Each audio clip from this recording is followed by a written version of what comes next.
Good evening all, and how are you this chilly evening? Hopefully you can hear me, and hopefully you can see me. If someone lets me know you can hear me, then I can say hello to the people that I haven't seen join.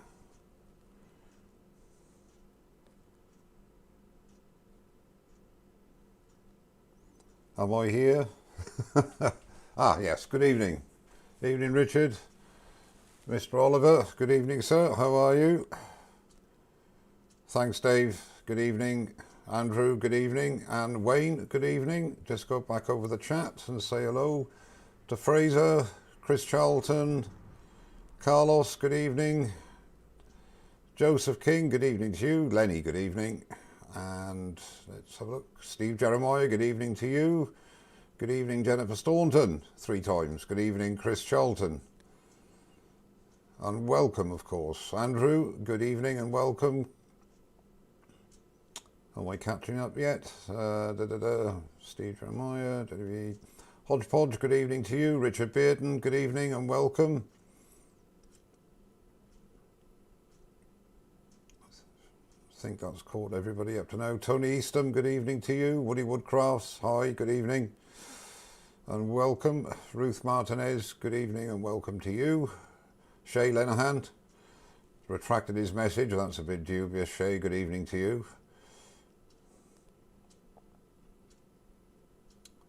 I think I've caught everybody now. If I've missed somebody, please accept my apologies. Robert Dolman, good evening. Grant Fulbrook, good evening. Ronnie and Rob CP, good evening to you. Mike Doyle, good evening. He's out on the, Mike Doyle says he's out on the lake fishing. Great stuff. If it was over here, Rob, it would be, if it was over here, Mike, it would be night fishing. Philip Ensling, good evening. Well, that's good. Hopefully I can give you some ideas to combat that, Philip. Good evening, Derek. Goblin Industry, good evening. Good evening, Dutch, how are you? Steve Lilly, good evening to you, sir. So Rooney, good evening. All the way from Algiers, good evening to you. Brian Holden, good evening. A little thing just to say that I'm back to work tomorrow after being on furlough for 6 months. So good evening, Colin King, how are you? On my colouring, Colin, yeah, I'm still practicing with the colouring. Don't know if it's any good. How's that, Ed?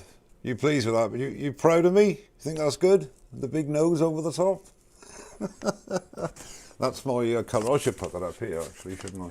Shall I stick that up there for now? There we are, look. You can you see it? Yeah, if I stand aside. Look at that. Isn't that incredible? Andy Harris, good evening. Cat and the Fish, good evening. If I've missed anybody, as I say, accept my apologies.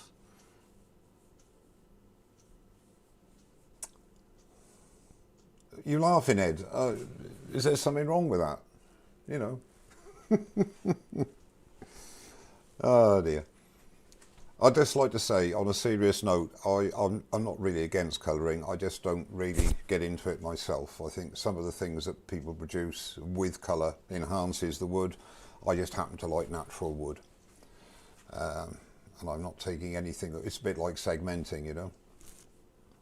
I don't like segmenting myself, but I do look in wonder at some of the pieces that people produce.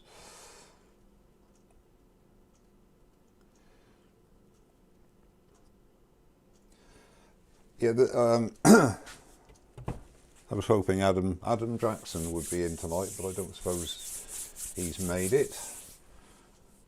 Well, I'm amazed. We haven't even started yet, and there's 114 people here. I'm very, very pleased to see you all. Yeah, sure, I doubt it, mate. I doubt it. It's one thing getting stuff put in a gallery, but the next thing is selling it. But I am chuffed, yes. Trevor Doran, good evening. How are you? Again, for you guys there, everybody will have different ways of doing things. This is basically for the newer turner, really.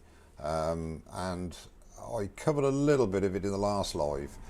As I was saying earlier on, being that I'm back at work now, I can't guarantee when I can do another live or indeed a video, because I just don't know what I'm doing now. I'm just lucky, I suppose, to have a job to go to. So it'll be a case of sucking it and see. And I'll give everybody as much notice as possible so that they can watch EastEnders or something else on a Sunday night if I happen to come on. Martin, good evening. How are you? Martin says this is the best programme on a Sunday evening. That really doesn't bode well for the things that are on television and Netflix and Sky, etc. If people are reduced to watching me prattling on.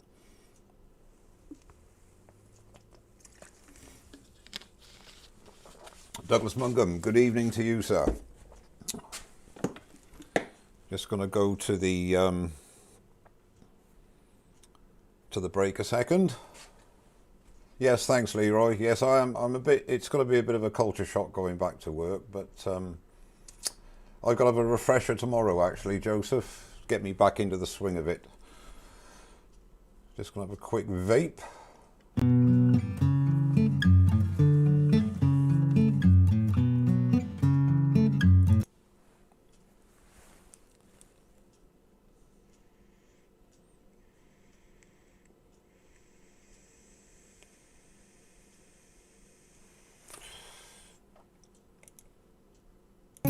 Good evening, Bram. How are you? And welcome. Nice to see you, mate. I'm gonna have a vape in public. I don't care.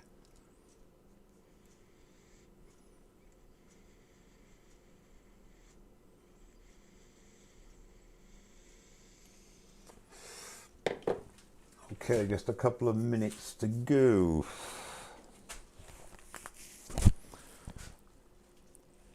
What I intend to do tonight is it'll be fairly quick, I would think, reducing tear out and eliminating it in certain instances. Also Punky Wood, how to handle Punky Wood as well, end grain hollowing, a couple of methods of that, and sanding. And this really then wraps up the most popular questions I get asked on a regular basis. Tick, tick, tick, tick. Steve Lilly, well, 6 months on Phil. Yeah, when you get back in work, Mike, you may have to start at the bottom of the ladder again. Yeah, well, I'll be starting at the bottom of the ladder. I'm at the bottom of the ladder anyway.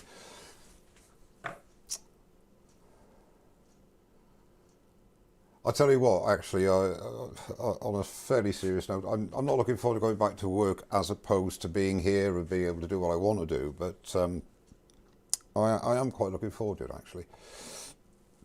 And I'm sure my wife is looking forward to it. My full-time job, Trevor, I'm a bus driver, mate. I've been for the last 20 years.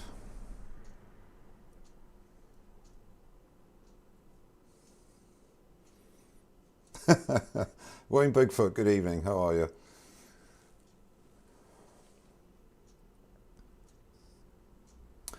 Okay, half a minute to go. Quick vape, and then we'll get moving.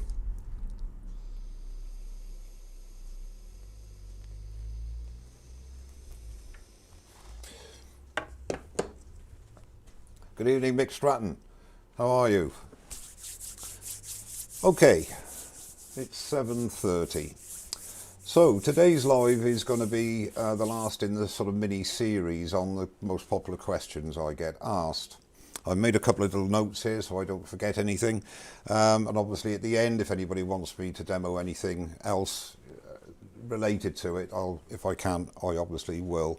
Basically, I'm going to be looking at reducing tear out, both tear out that we have produced through either bad tool presentation, dull tools, whatever, rectifying that, and also tear out from Punky Wood, soft wood.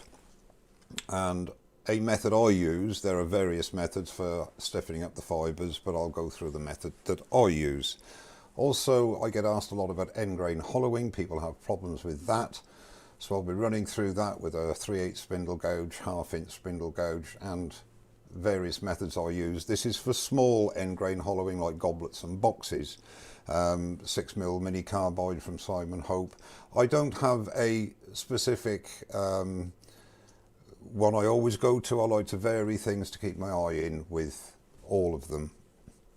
And also sanding is a problem for a lot of people, the newer turners again, and I'll go through my methods of getting the best possible surface to apply your final finish to.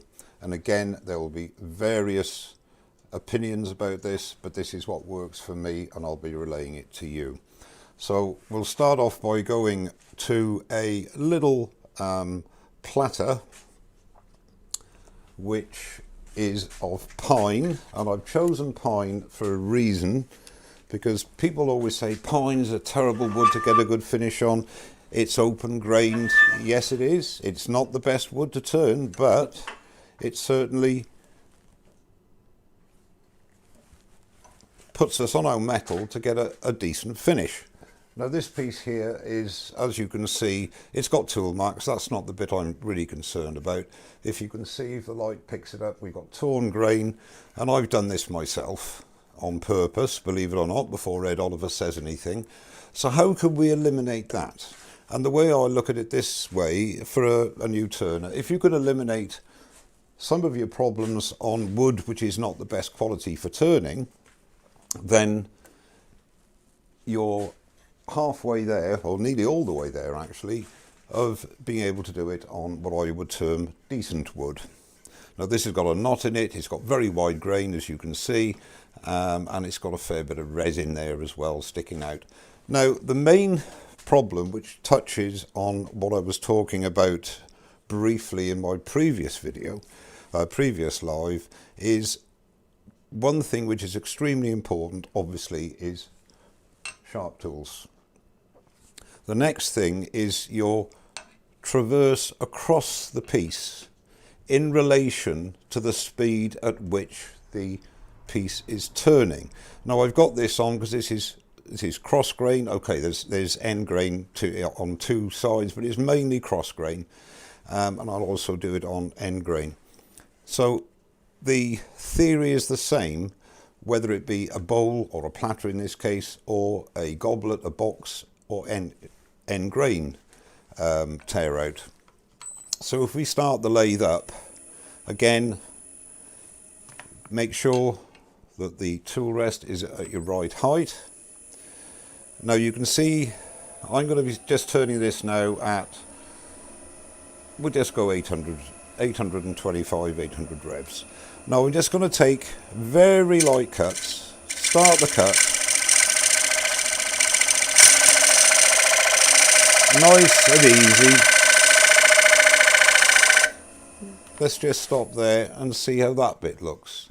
Well, that bit already, well, you can see the tear out here. Don't know if the camera will pick it up here. It's already eliminated there. So the idea is to go across the piece,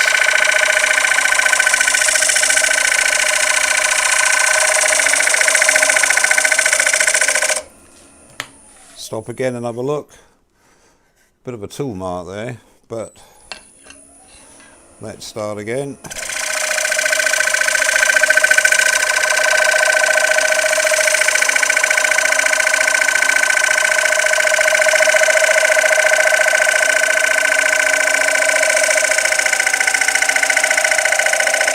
Now taking quite a big cut there, but hopefully, as you can see, there is virtually no tear out on that part there.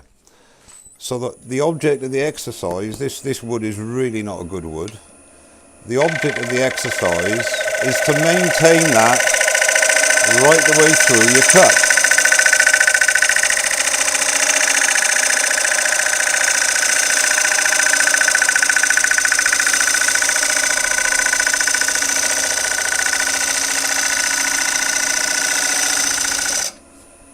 Stop again, have a look. A little bit of a tool mark there because bouncing on the knot here, but the tear out is virtually eliminated.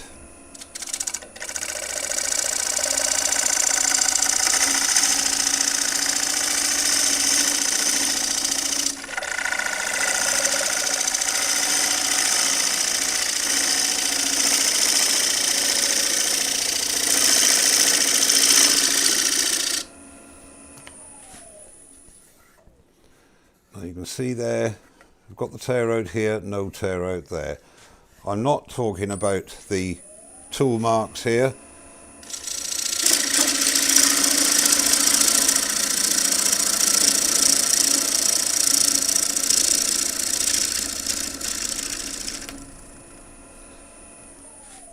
Now that was at 820 RPM. Now if I go across at, again repeating slightly what I did last time, 200 RPM from about here at the same rate, I know I'm exaggerating it, but you'll see we're starting to get tear out again because we are not going across, not letting the wood come down onto the edge. Now, as I said last week, we're not going to turn this slow, but you can see the shavings coming out quite nicely. They're not going to be shooting off because we're only doing 200 and odd revs.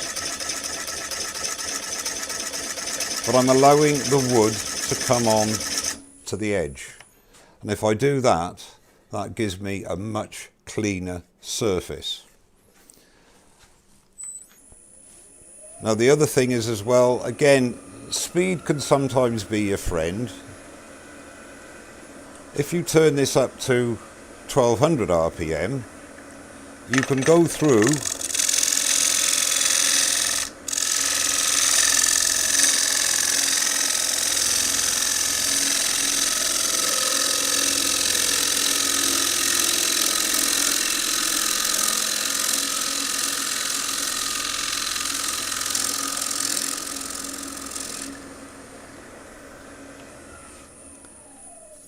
and again, terrible tool control and getting a lot of bouncing on here. It's not a good piece to actually be doing this sort of a demo on, but what I wanted to show you was the finish you get with regards to tear out. If you go through nice and steady, you'll eliminate most of the tear out.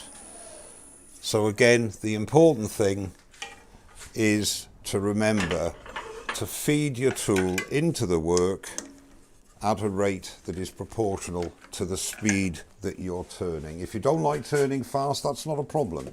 All it means is that you've got to go in with your tool across the work at a slower pace.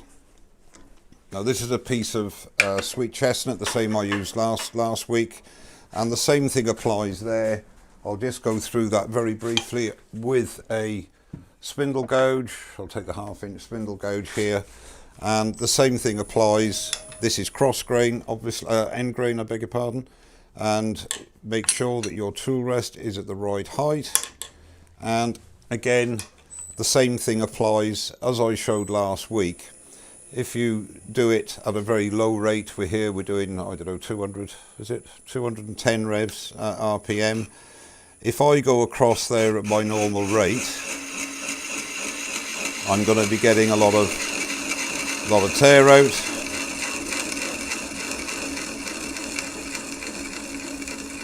Across the middle. And you can see there a lot of tear out. And again, if I keep the revs the same, but I keep my rate of feed less, much less obviously,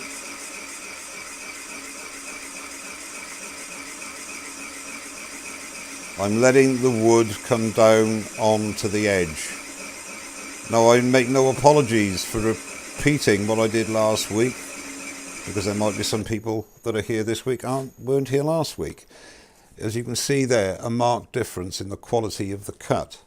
And that's not because I'm clever, it's purely that I'm doing what I should be doing, which I don't always do, obviously. So I can carry on with this. I'm making a bit of a dip on here because I want to. And you can see there that the surface is much improved. And if we go up to a speed where, let's say, I don't know, what are we doing, 1200 revs. Now I can go through a lot quicker.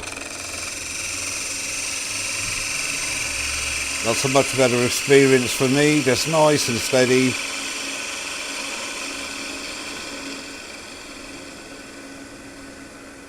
Going through to the middle and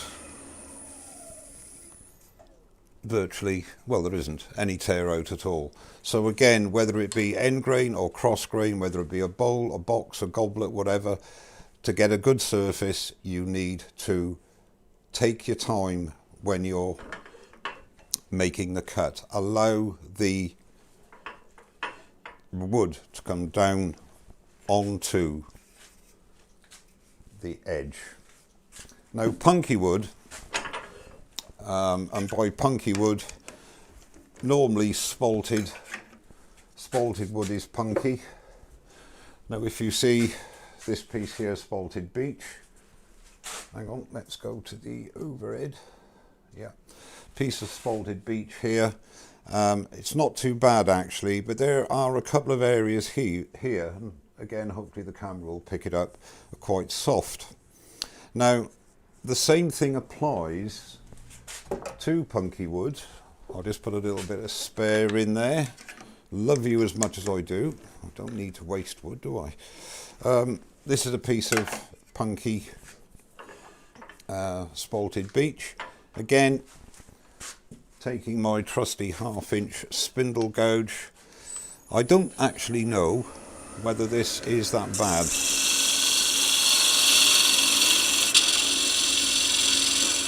Let's just take some cuts and see.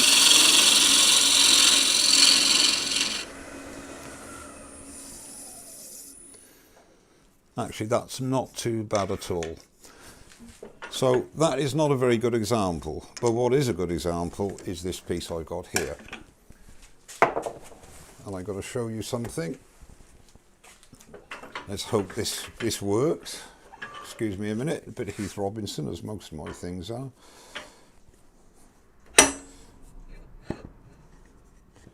Is that going to stay on there?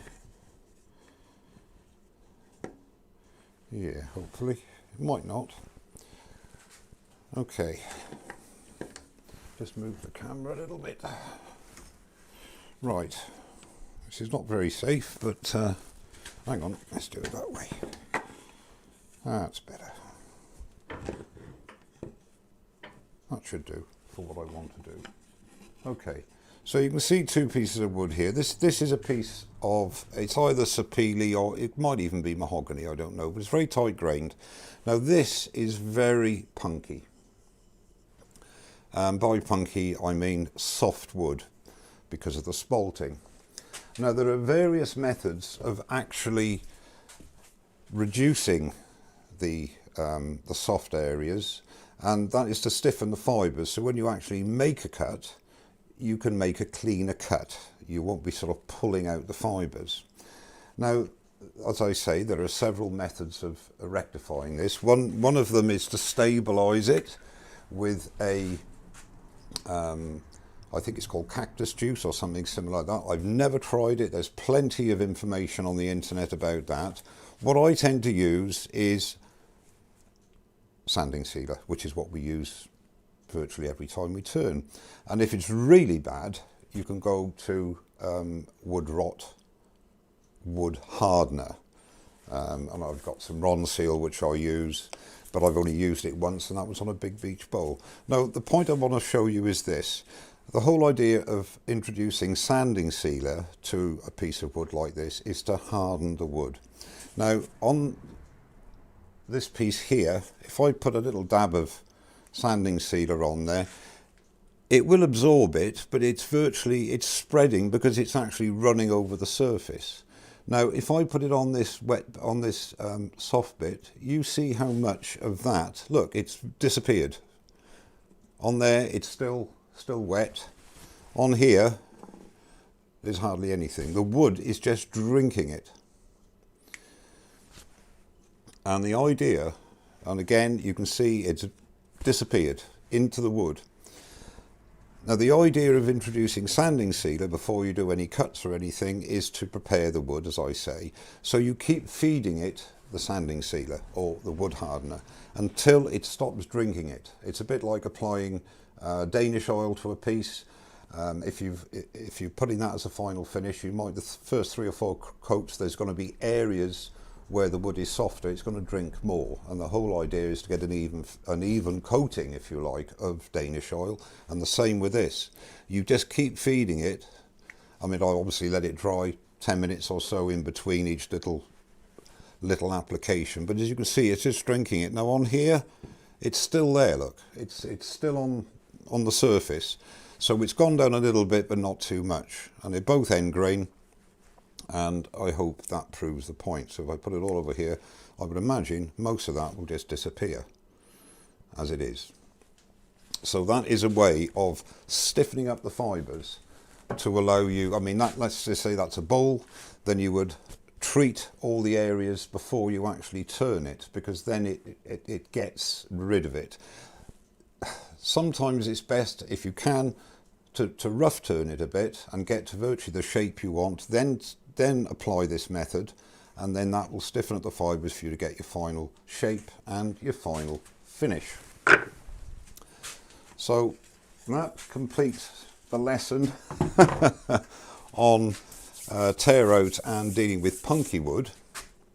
Are there any questions? That's sort of segment 1, if you like, and hopefully some questions have been answered in the chat, as normally is. Jeremy Bird, hi, how are you? One of my sons has come on. Nice to see you, Jem. I've got those fence post bits for you when you're ready. Is the square bit of wood showing cross grey? Yes, it is. No, this square bit of wood is that I did the test on is end grain. It's end grain. You can see there's the grain going up there. That's an end grain, as was the piece of spalted beech. Dewy shed. Do you think burnt orange would look good?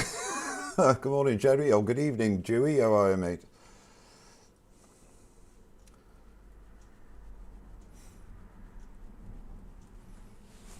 Hi, Paul. How are you? So I assume no one's got any questions on that with regards to end grain and indeed punky wood. So we'll go on to the next segment, and the next segment, oh hang on a minute, Philip English, oh man, thanks. Suddenly I feel positive about turning again, became very negative today after struggling with tear out on soft end grain. Yeah, well the thing is, Philip, that is my solution, if you like, or towards a solution I find works well.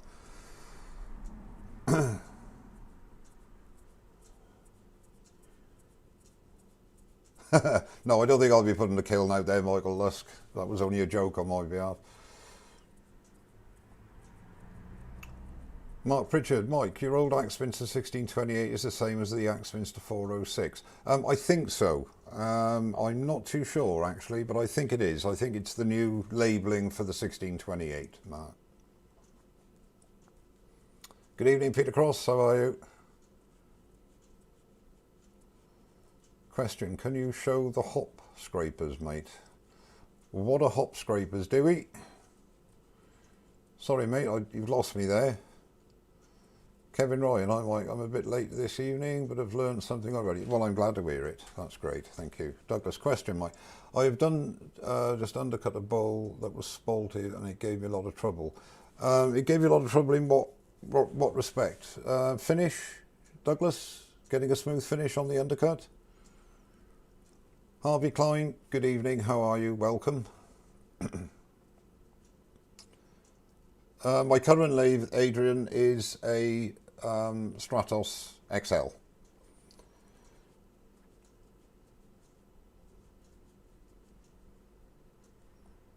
Leroy, right, okay, with that piece of spalted beech, it is in actual fact quite punky everywhere. That's the softest bit that I've done there.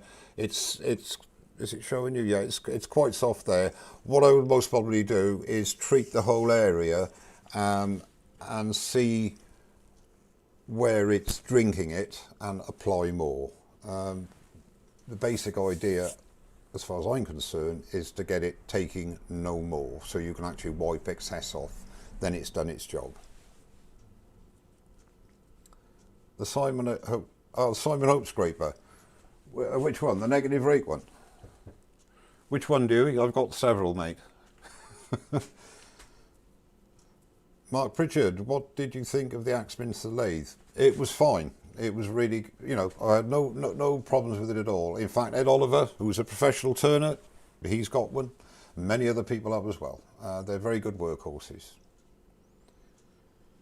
Evening, Real Simple. How are you? Oh, tear out inside. The same thing applies with regards to speed, sharp tools, and the way, the speed at which you traverse across the wood. What I would say, with bowls, I do find negative rake scraping as well. With a negative rake scraper is also a very good way of reducing tear out. All right, yeah, retired on good video by Rick Turns on turning a spalted end grain bowl. Yeah, there we go then. Rick Turns, go to him and have a look at his video. Did you get the short bed extension with your lathe? No, not with the XL I didn't. No, I did with the FU 230, its little brother. Or the big ones. Yeah, you can have a quick look at them. There you are. There's the negative rake. That's the heavy duty bowl scraper, negative rake by Simon Hope.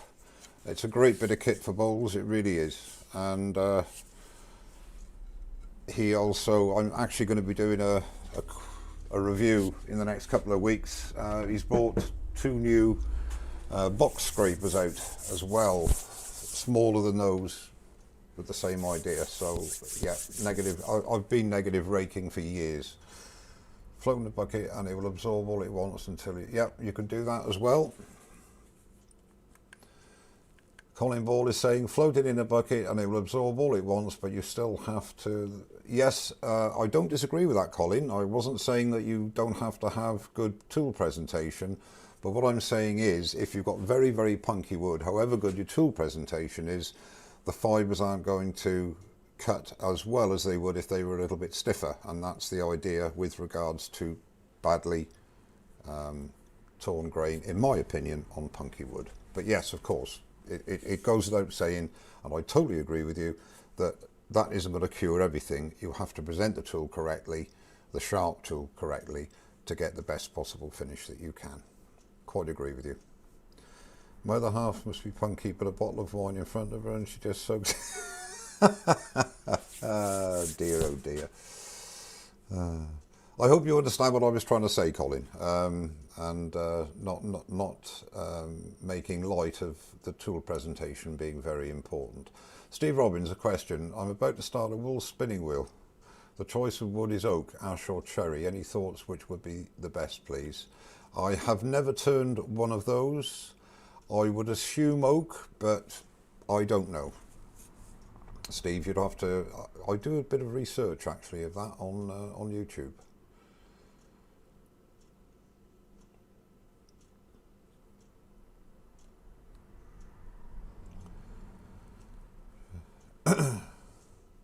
Yes, he is. Martin, the Dutch turner. Rick Turns is a great resource of all turning channels and video. Yes, he is.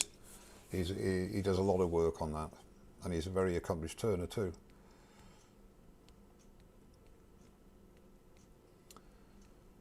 Just going to have Michael Martin Barnett. Mike, just done some wet wood turning into bowls on freshly felled, going cross grain. Got a lot of tear out. Is that normal? Again, wet wood. I did a couple of weeks ago. I did some wet turning bowls. You will get a bit of tear out, but my suggestion is that you're going too quick. It's great fun having everything fly out, or all the streamers and everything else. But the same thing applies with wet wood as well. That your rate of feed of your tool must be commensurate with the speed that you're actually spinning that wood. May I suggest you either go, well, basically I would say keep the speed the same and your rate of feed slower with a sharp tool, and I think you'll find a difference.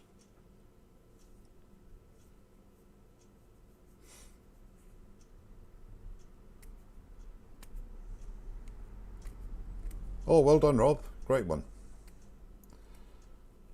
They were ash. Okay, there we are. I don't know anything about spinning wheels, but Robert Dolman is saying to Steve Robbins that most of the spinning wheels he's seen have been in ash. Michael Lusk has said, what do I do? Normally my sharpening system is not, it's all the time, it's the Robert Sorby Pro Edge, which I've been using the last couple of years. And on my negative rate scrapers, while I'm using them, I will touch them up with a diamond home. But the Robert Sorby Pro Edge is my sharpening system.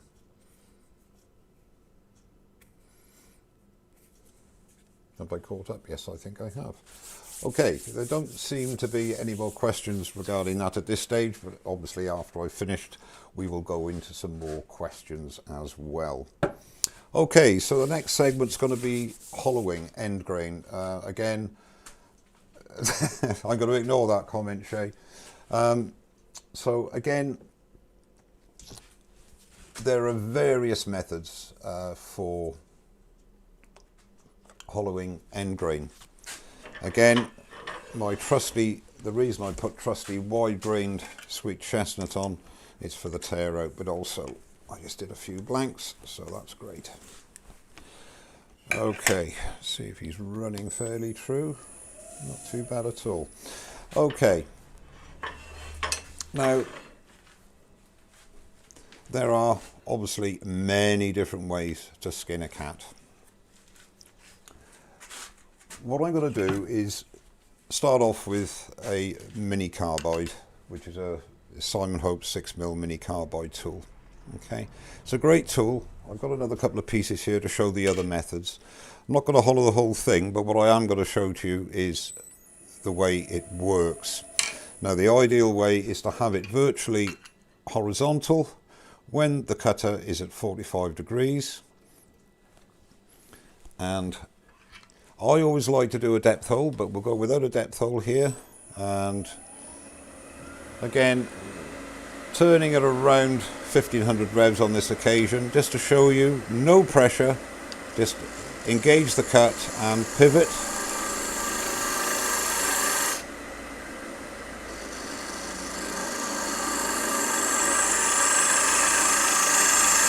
These little cutters shift a lot of wood.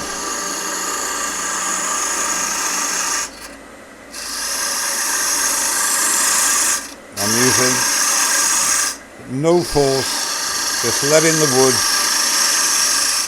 come down onto the cutter.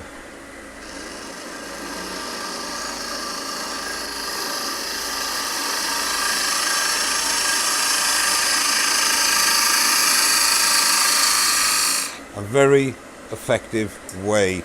A lot of people say when they get further down, they start dropping off the cut. It catches or whatever.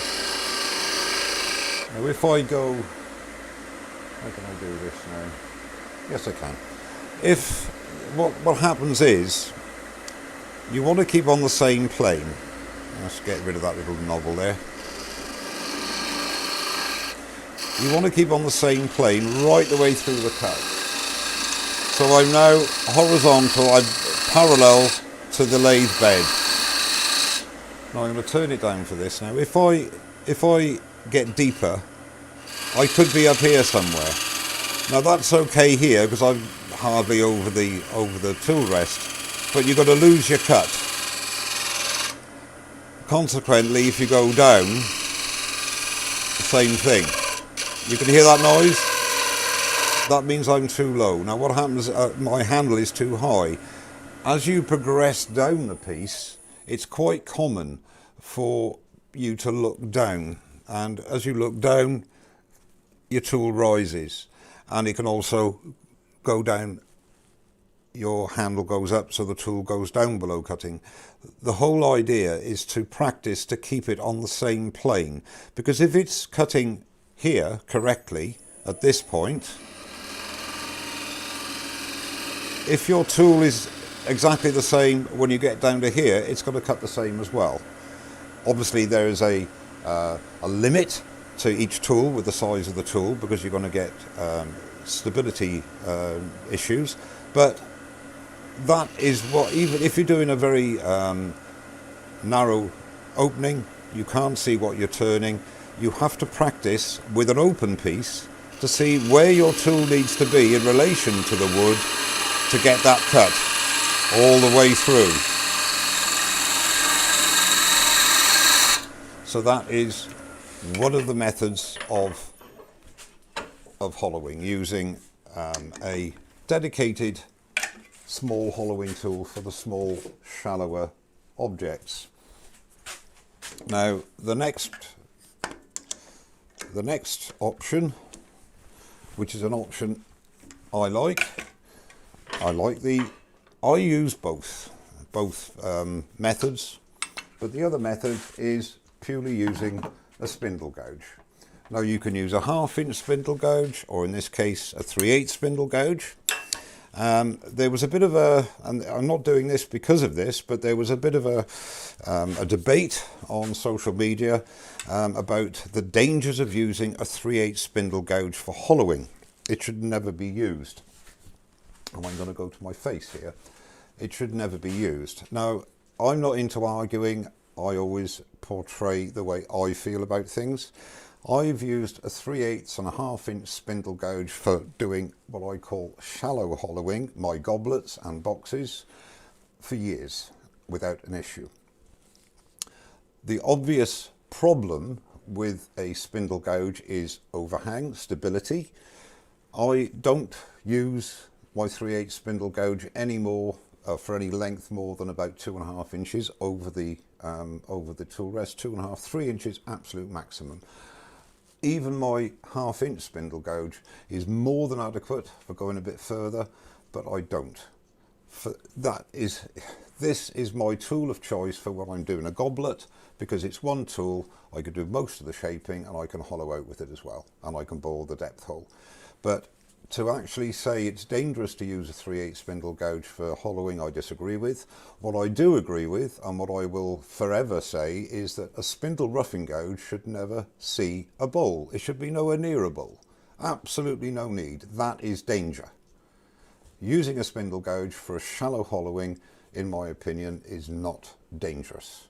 Obviously, you can get a catch with whatever you use, but what I'm saying is that that's more than adequate for doing it. A spindle roughing gouge, on the other hand, is meant for spindle work only, not for bowl work. I even get people saying, is it okay to use a spindle roughing gouge just to true up the outside? With respect, why would you? You've got a bowl gouge in your hand.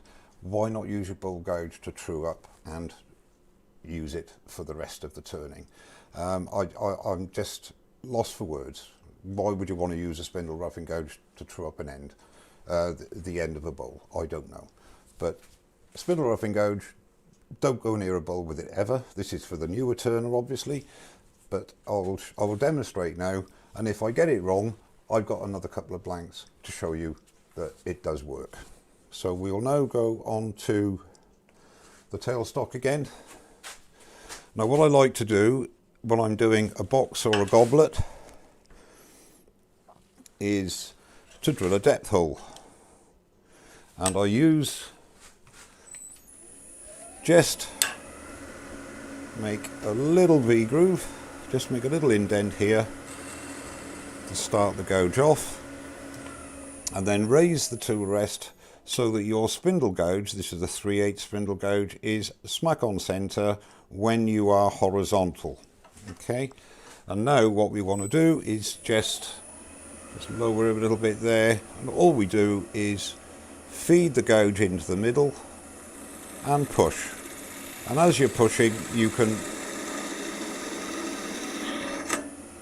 just clean away the swarf and push and twist. No great pressure.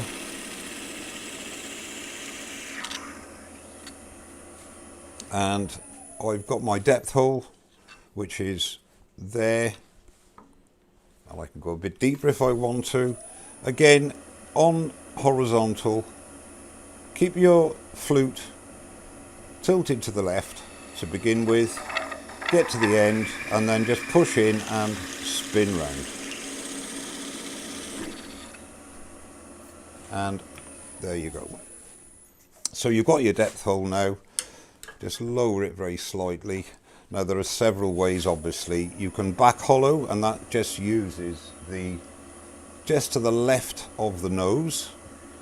And again, a pivoting action, a little bit higher with the rest. And don't worry if you've got to stop to alter your tool rest, because it's not a problem and it's worth it. Now I normally go overhand here, I'll do it this way for the camera. So I'm using just to the left of the nose, pivot in action.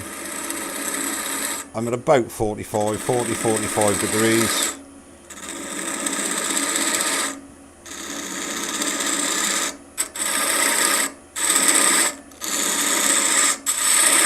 Now the thing is, what you're doing here is hogging out wood.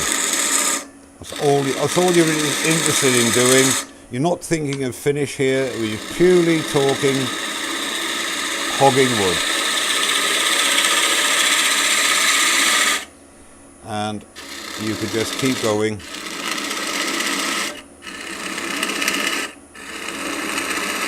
I think I'm down there to about 1.5 inches, 2 inches. Now what I normally do, you see, if I'm doing a goblet,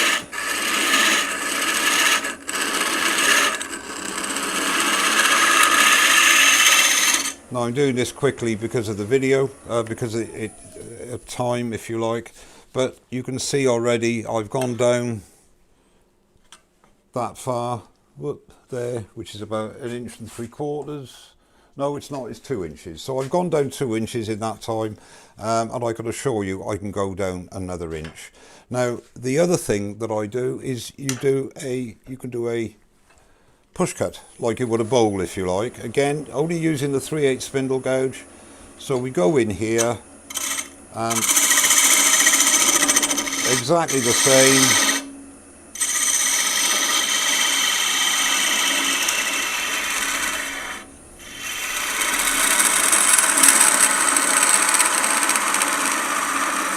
Now very often, hang on, tool.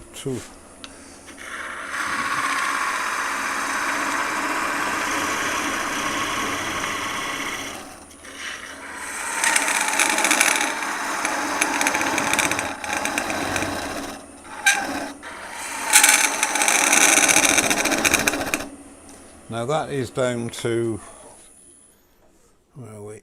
There. Okay. So that is 2.5 inches now. So I think I've proved the point that it is not a danger to use a spindle gouge. Yes, you could use a bowl gouge, but my bowl gouges are all at 50, 55 and some at 65 degrees. Now, yes, I could use a bowl gouge, but I don't, purely and simply because I've got a spindle gouge in my hand, I've done my shaping, and it does the job for me. I can get my depth hole that I need, and what I do mainly with, so I don't do an awful lot of boxes, I haven't for a while. If we pretend that that's a goblet, and before Ed Oliver or anybody else says, yes, it's not broken yet, this is an egg cup, that's approximately the size of the bowl of my goblet, and that is the sort of hollowing I'll be doing. and it's only 2.5 inches, or 2 inches I should say on this one, but I might go down to here, say 2.5, 3 inches most. And it's not a big diameter either, my goblets aren't that size, so it's a very, very capable tool. As I explained, I also have a 1/2 inch spindle gouge, and I sometimes use that as well. So you can do a pull cut, you can do a push cut. There is a great way of hollowing, and Richard Raffin, go back to me face, Richard Raffin is an exponent of it. I can't do it because I've never done much practice on it. It's what I call proper back hollowing, but I really have got no idea, never tried it really, and hang on a minute. Peak twisted trees. Go further than that, Mike. The spindle gouge and end grain hollowing makes a better finish than a bowl gouge. Yes, Pete, I totally agree. I certainly, this is not one-upmanship. It's something I've done for years. But I have to say, and if the gentleman happens to be in, I do find it slightly irritating when someone says I'm arguing when I actually give my opinion. I'm not in the habit of getting into fights on social media. I give my opinion. If people disagree, that's fine. But to make a sweeping statement about something, it is wrong for the newer turner too to think that it is dangerous to do something when it's not. With care, everything is fine. There are certain things which are no-nos, as I explained with the spindle roughing gouge. And yes, I'm getting on my high horse because I like to think that a lot of new turners, the newer turner, don't look up to me. I don't mean that. We'll look to people like myself and people on here now, Wayne and Ed Oliver, Pete Twisted Trees, who have got a wealth of experience. Look to them for guidance to see what they need to do or what should they do. Nothing is set in stone. It is each of our own personal opinions that we find work for us. It gives you an opportunity as a new turner to take on a bit more information and to make an informed decision. It might not work for you, so you try another way. And that's it. I'm not going to go any more about that. That's me said. Right.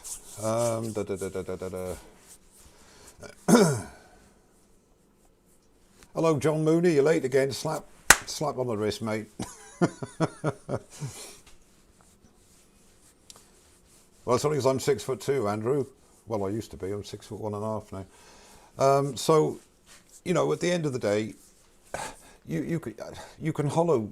I can show you now. You can hollow with a negative rake scraper, round nose scraper. You can hollow with, you know, anything, and it's not dangerous if it's done correctly. And I'll keep on harping about it. The only thing that is really dangerous is using a spindle roughing gouge on a bowl, and I might have said that before. Okay, Andy Clanettley, question, spindle roughing gouge for rounding a bowl blank. What? Andy Clanettley, no. If that's a serious question, absolutely not. A spindle roughing gouge has got no business anywhere near a bowl, in my opinion. I think it's a dangerous practice. Sorry, but there we go. Mark Pritchard, Mike, I think your information is very safe and thank you very much, I appreciate that. As I say, nothing is set in stone. Everybody's got their own ways of doing it. And I've said this many times before, I know what to do, doesn't mean to say I always do it. But if someone has a problem or is having a problem, I've got an idea of what's causing that problem. It doesn't mean to say that I can always rectify it myself, but I know what to try. Transitioning from carbide to traditional tools, tips for hollowing out using a bowl gouge. I'm using a force and a bit, and a square carbide for hollowing out now. Ryan Hoyt. Yeah, a lot of people use a force and a bit. If you're in a production turning or you want to turn a lot of one thing, sure, I mean, use a force and a bit and tidy up afterwards. I just find the time, for shallow hollowing, like I do by the time I've set up the Jacob's chuck and put the force and a bit in, blah, blah, blah, blah, it's quicker to do it with a spindle gouge. And that's just me, of course.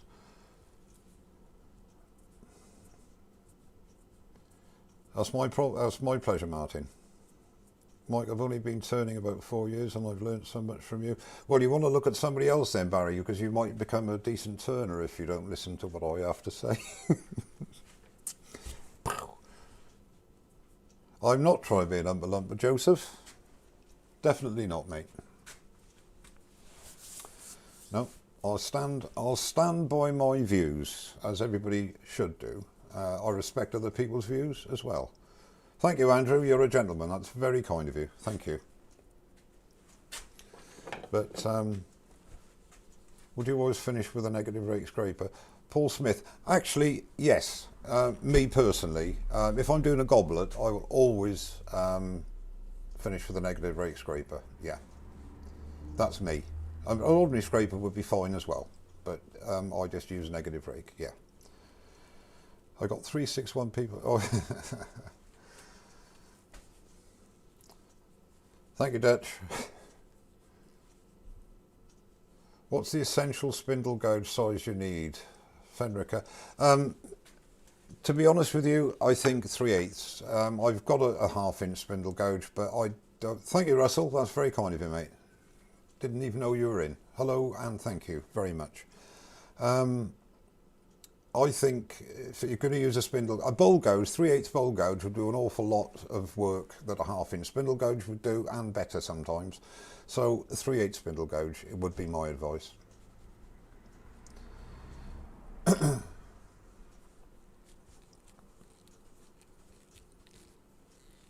Right, I'm just going to have a quick vape and get down off my eye horse for a change.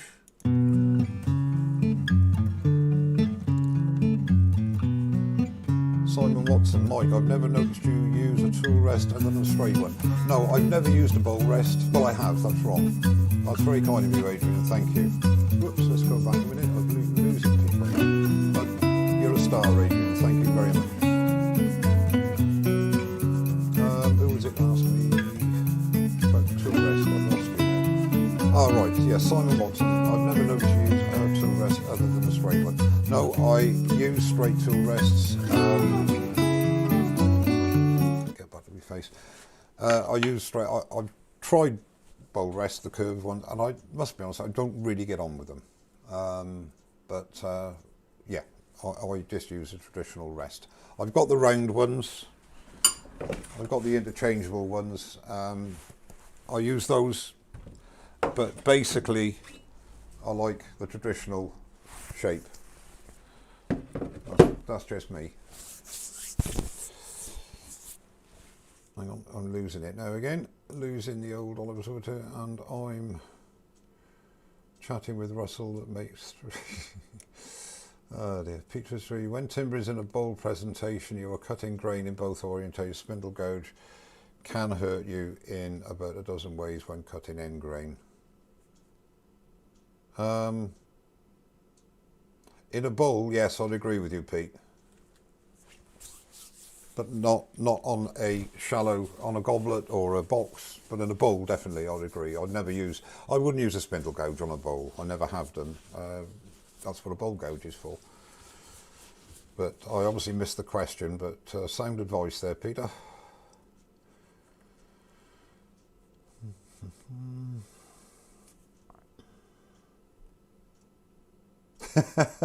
Woody Woodcrafts. Mike, question. Are all makes of tools the same? No. There's an answer to that.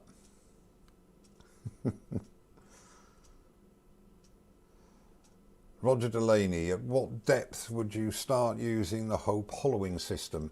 By the hollowing, I mean the 6mm carbide I use in conjunction with my spindle gouge, so that does the same job.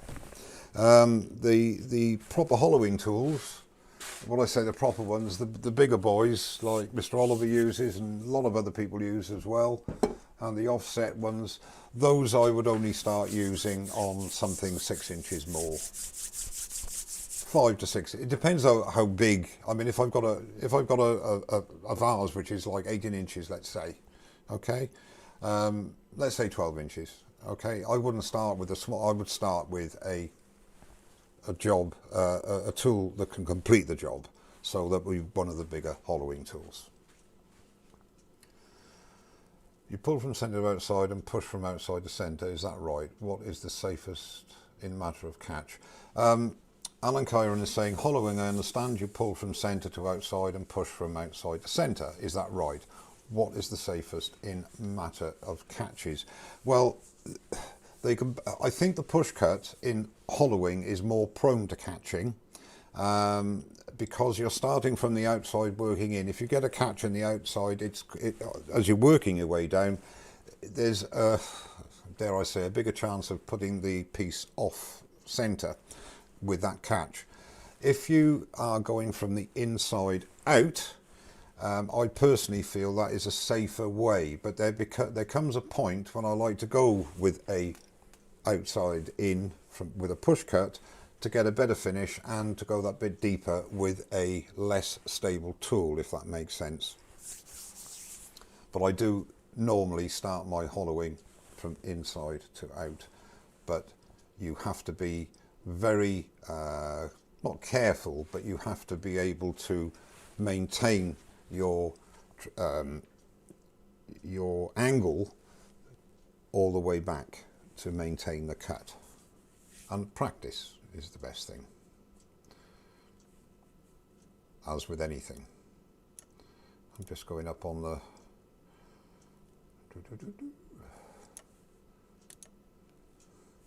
Oh, Ed, thank you so much, mate. I missed that. There's no need for that, but very kind of you. Thank you very much indeed.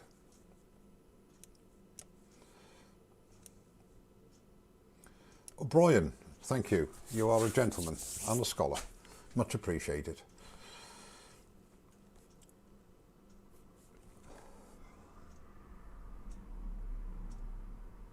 AW, Mike, please tell us why the spindle gouge is not good for end grain bowls. Show us. I don't, with respect, AW, I don't see the point in using a spindle gouge on a bowl. On a platter like this, yeah, not a problem. Whoop, excuse me. Half inch, I wouldn't use a 3/8 spindle gouge on a bowl anyway, for stability reasons. But to be honest with you, yes, I don't have anything to prove to anybody, but I could finish this off with a 1/2 inch spindle gouge. I can get tool marks with that as I can with a bowl gouge. Before you say anything, Mr. Oliver. But no, yeah, it's all relative on the turning you're doing. It's like it's saying, you know, you can't hollow with a 3/8 spindle gouge down to 9 inches. Well, no, you can't. Of course you can't. And yet there's a guy called Al Furtado who was an extremely talented turner, and he used to hollow with his 5/8 bowl gouge down to areas that I wouldn't even dream of doing it, because that's what he could do, you know. But normally I would use a bowl gouge for a bowl, and I'd use a spindle gouge on a spindle. If I'm hogging wood away on a biggish blank, I might go to a 3/8 bowl gouge to hog the wood away. But I certainly wouldn't do any detail work with it. Basic shaping, yes, like you can with a spindle roughing gouge on a spindle. But again, with respect, AW, I don't see the point in trying to turn a bowl with a spindle gouge. I think Ed is refunding you, Mike, because he coloured some. You might be right there, Nigel. Good evening, by the way. I missed you arriving. Any chance of getting any good deals on rubber chuckies? I'll let you into a little secret. You are, Joseph. Just for you, mate. Look at that. Woohoo!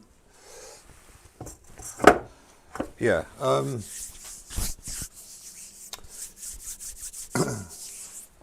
Right, okay, I'm going to have a quick puff. No, are there any more questions on end grain hollowing, or on, because deep hollowing is another thing.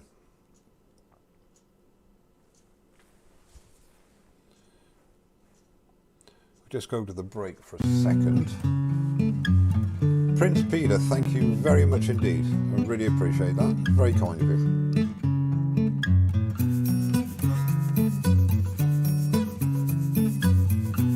No, thank you, sir. Nice to see you. Thank you very much for coming in.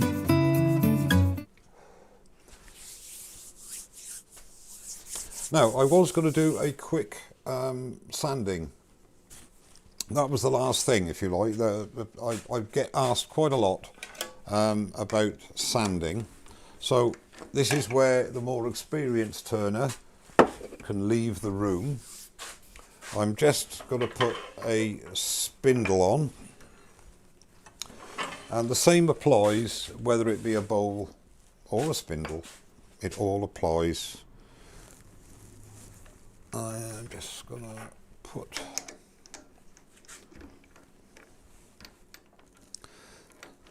I wasn't sure whether I would get to it, but there's plenty of time, so we'll do a quick one there on sanding. And again, this is for the newer turner, so the more experienced turners out there can leave, go to sleep, walk the dog, cut the grass, do anything, or just sit there and criticise me. I don't mind, whatever you like. Oh, it's painful, isn't it, when you try and get the centre and you can't. Bring the tool rest up, lad. I am talking to myself. I got new glasses last week and they're terrible. I can't see a damn thing with them. Oh, right, okay. Actually, I shouldn't joke, because I've got a cataract forming. It's been forming about 10 years, and each year I think I'm not going to make it for the eye test to the high standard for my bus driving. So I can remove the rest. We don't have a rest up when we're sanding, do we? No, we don't. Right, okay, so I'm going to go to the overhead, and hopefully, is that in focus? Yeah, it's quite good. I shall move this kiddie out of the way and bring in my extractor. Okay, sanding. This is a piece of hardwood. I don't quite sure what it is, but it's a piece of hardwood anyway. And what a lot of people say to me is, I get sanding marks. How do I get my sanding marks out? Why have I got radial marks on my work? Okay, now I'm going to take a piece of, I can't find that piece of 40 grit that you gave me some years ago, Ed, so we'll use a bit of 80 grit. If I just do this bit here, what tends to happen, the most important thing with sanding, if you're hand sanding, I mean, I will go on to inertia sanding in a minute, because that's my preferred method of sanding when I can, because basically all you're doing is, this is 80 grit, so you will sand with 80 grit, and then your next grit will be 120. The job of the 120 is to get rid of the marks made by the 80, and then from 120 you go to 240, and the same applies. The job of the 240 is to get rid of the scratches from the 120, and so it goes until you get to whatever you want, 400, 600, whatever. Now there is a school of thought to say, providing the next grit you go is not more than twice the previous, if that's explained correctly, you could actually go from 240 straight to 400, because 240 times 2 is 480, so 400 is under that threshold, so you could miss out your 320. I never do. Martin Saban-Smith always does, and he produces some fantastic finished work, so there is obviously truth in what he says. But I just go through the grits because it's me. Now the most important thing when you're hand sanding or using abrasive like this is even pressure through each grit. It's no good doing, I think you can hear me with that going. So we're doing a spindle, you'd be sanding at about, I don't know, 11, 1200 revs, something like that. So let's just say this needs sanding. So I'm going to introduce some scratches. Now that's my 80 grit. Now I don't know whether, yeah, I think it does show up okay. I think it does show up all right. So let's just do this little bit here. Now I'm pressing very hard for a reason. Okay. So I have now, hopefully you can see the scratches. Yeah. I don't know if you can see them better without the light, actually. No. Okay. So there's quite a lot of scratch in there. So my next grit is 120. Okay. Now, because it's psychologically, psychologically, when I start to use this, because it's a finer grit, I'm not putting so much pressure on because I'm getting finer. And then when I go to 240, to 180. Okay, now to 180. Psychologically, I'm giving a bit less pressure.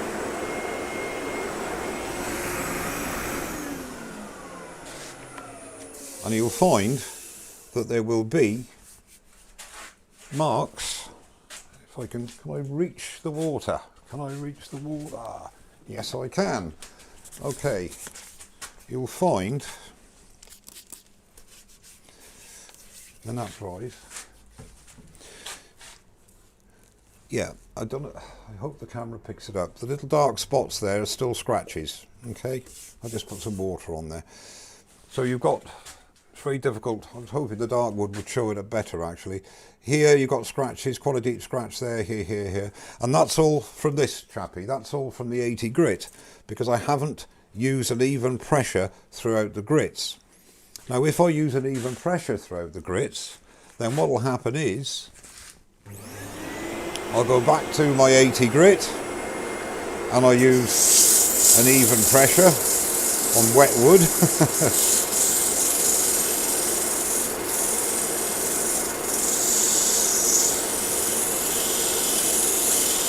Now the other thing,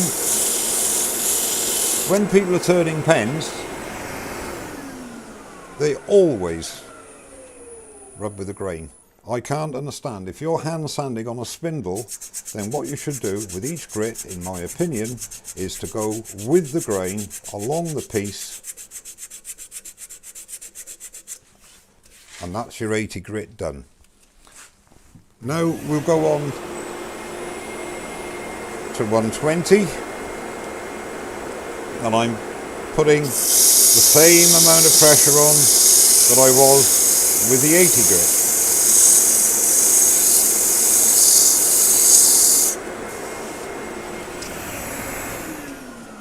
And then with the grain,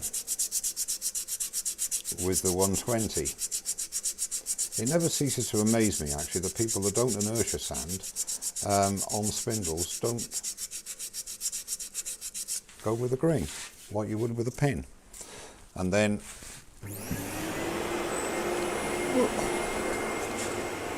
(180), same pressure that I was using for the other 3 grits.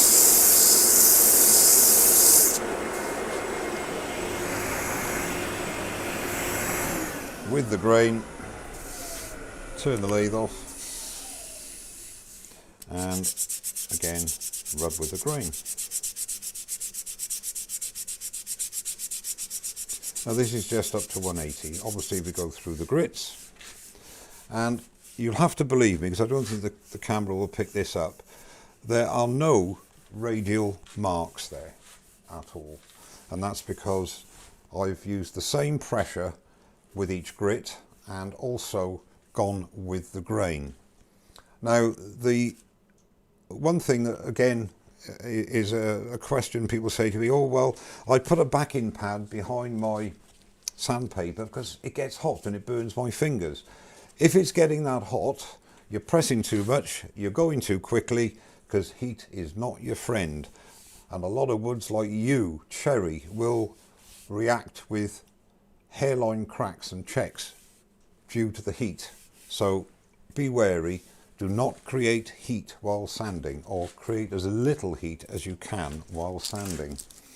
Now the other method of sanding I know is what they call wet sanding, where you would use an oil or water indeed while you're doing your sanding. That is a great way of sanding. It cuts down on the dust, but I never use it because I just don't. There's no reason actually, apart from the fact that I don't use it. What I do use is an inertia sander. Now you can either use the same principles apply whether you're turning a spindle or a bowl, apart from obviously sanding with the grain.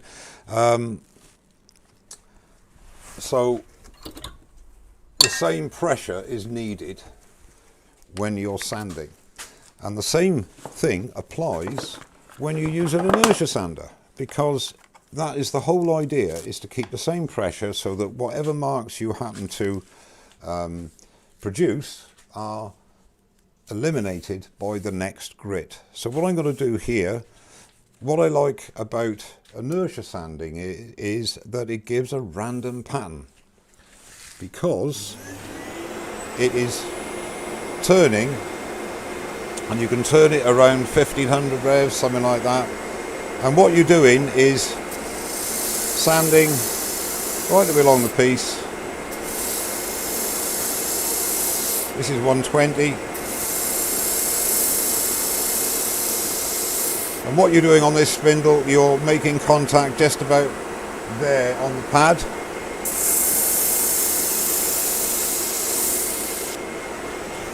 So that is your 120. Then go to your 140. 120. Sorry, start again. 120, 180. I've only been doing it 8 years. I don't know my grits yet. Again with the same pressure for each grit. Now on to 240.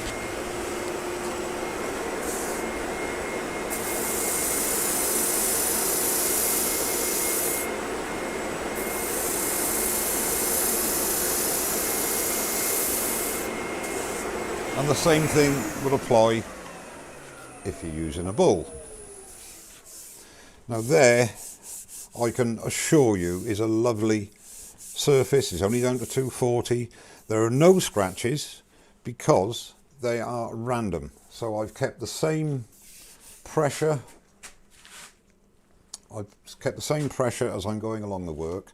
So the random scratches that have been created by the 120 are eliminated by the 180, which is eliminated by the 240, and so it goes. But the brilliance of using an inertia sander, as I say, is the random pattern side of things, so you don't get radial scratches on spindles, and it also leaves a really good surface on your bowls as well.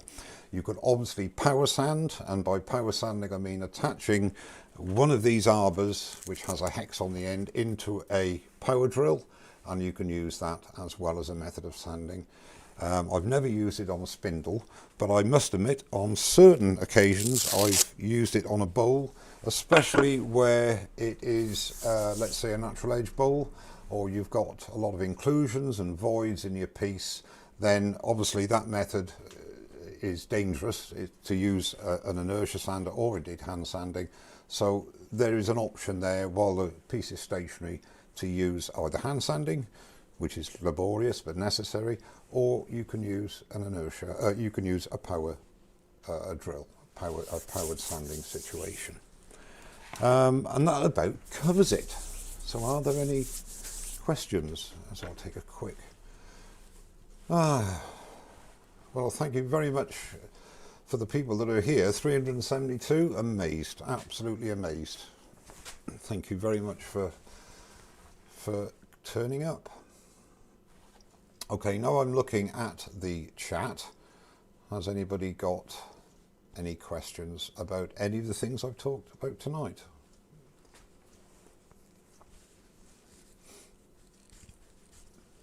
I'm keeping an eye on the chat, and I'm going to the break just because I can have a quick vape. Mike, can you show us a stick to sand inside the cut? Question has come up on FaceTube a few times. Ah, right, okay. Yeah, good point. Yeah. There are, if you're going into any type of depth for sanding, there are very many methods you can use. This is one of my tried and tested methods, and what I do is I just get a normal bit of dowel and I actually staple some loop onto that, onto which this happens to be Abranet, which I don't use a lot of, but I can then attach my Abranet to that, and I can safely sand inside a deep or deeper hollow form.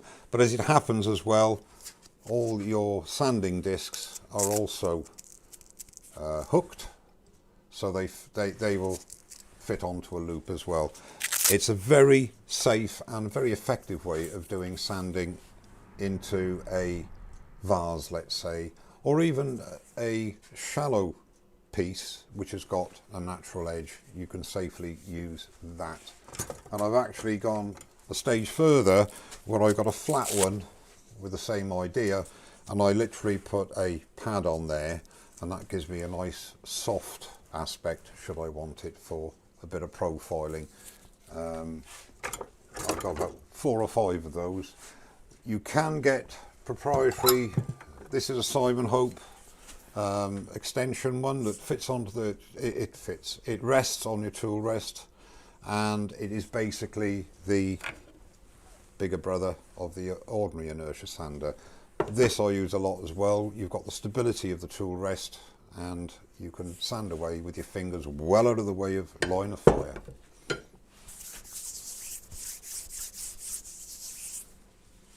Thanks very much, Mark. I appreciate you coming, mate, and you take care as well. Thank you. Thank you, AW.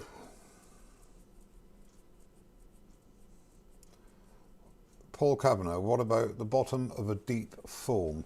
The bottom of a deep form, Paul, again, there are 2 methods. Depends how deep your form is. You can actually, I've done it before, where I put this at 90 degrees, okay, and spin it very, very slowly, and literally use it as a hand sander, if you like, but at least you can get to the bottom with the grits, and I found that very good, because if you move that to, you should undo the, you can move this, it swivels, so you move that to 90 degrees, you've got the tool rest, or if you're going very slow, you can do it by hand, and you can use it as a hand sander almost, as opposed to it spinning.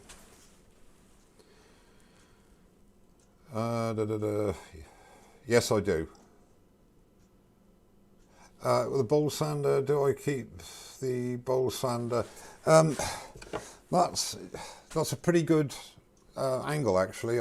Yeah, it depends what you're doing, really. I have changed it a few times, but that seems, it's easier to move the way you hold it than moving this all the time. But there are certain jobs where you would need to move it a bit, but 45 degrees, that seems to be a pretty good angle, to be honest with you.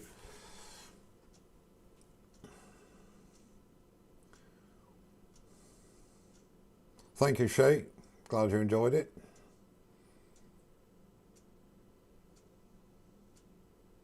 Yes, there are plenty, because I've sold an awful lot retired of Minster. I'm a bit of a tool junkie, I'm afraid, but having said that. Thank you, Adrian. Glad you enjoyed it. Hi, Carol's Cakes. How are you? Haven't seen you for a while.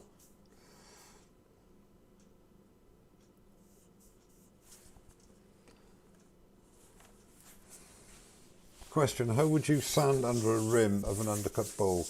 Very carefully.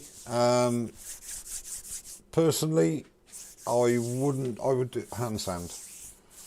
I would hand sand. I wouldn't personally use an inertia sander, but that's just me. I would go in with maybe something like that, depending how big the opening is, because you've got nice soft cushion there. That's what I do. Thank you, Barry. Glad you enjoyed it. Paul Smith, by the way, you should explain in detail the whys and hows of doing things. Just keeps. I'm glad you liked it, Paul. Thank you very much. And I'd also like a big thank you for the more experienced turners on here who are, I assume, fielding the chat when I'm turning or chatting or prattling on. Thank you to all you guys that are helping out as well in that way. Thank you, Jennifer. Glad you enjoyed it. Very kind of you. Thanks, Night Eagle. I appreciate you coming, mate. And thanks very much for your comments. Glad you enjoyed it, Leonard. glad you enjoyed that. Thanks very much, Rob. Appreciate it. Thanks, Robert Dolman. Appreciate you coming, mate. Thanks, Douglas. Thanks, Terry. Sarcasm is a me. My pleasure, mate. Thanks for coming. Always appreciate you coming and being sarcastic. Oh, well done, Rob. Thank you. What are your thoughts on record power lathes? I'm in New Jersey, US. I have never had a record power, David, but I understand they are excellent lathes and people who've got them swear by them. So I would guess they're a good lathe. But I can't speak from personal experience. Great show. Thank you. Thanks, Ron.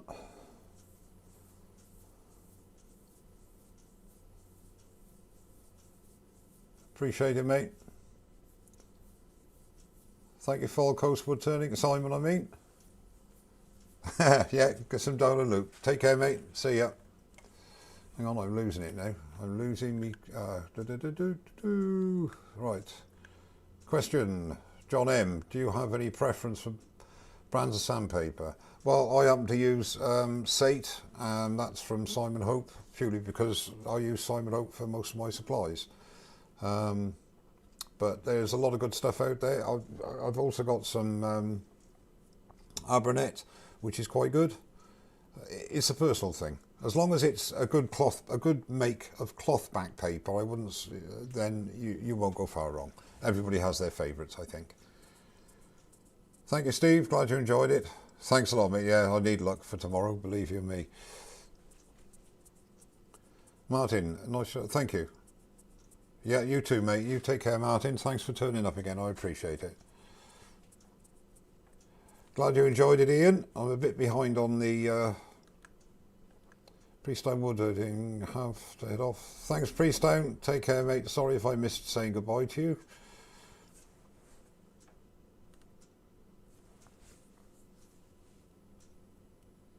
Yeah, Klingspor, fine. Yeah, Klingspor, I've used that in the past. It's very good sandpaper. Very good abrasive. Yep. I'll try not to, Leonard. Glad you enjoyed it. Thank you very much indeed.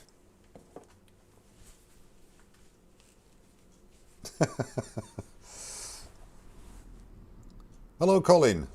Hi, mate. How are you? Thank you, Hans. Thanks for coming. Appreciate it. Take care. Adrian Olson, many thanks. It was my pleasure. Thank you very much. I will need as much luck as possible for tomorrow. Thanks for turning up. I appreciate it. Colin Ball, been a great night. Glad you enjoyed it. Take care and hope to see you again. Derek. Right. Derek is saying he's got an old CL3 record power lathe. Great bit of kit. And as I say, everybody that I know that has had a record or has got a record player is very pleased with them.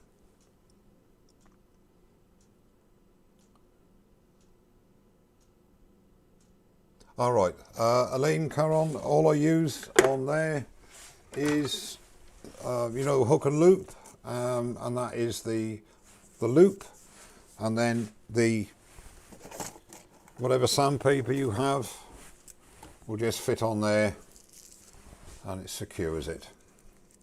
This has got adhesive on the back, but I've put a couple of staples in there as well on the end of a stick of your choice. And when my back goes, I've even got a little rubber stopper on the end so I can use it as a walking stick.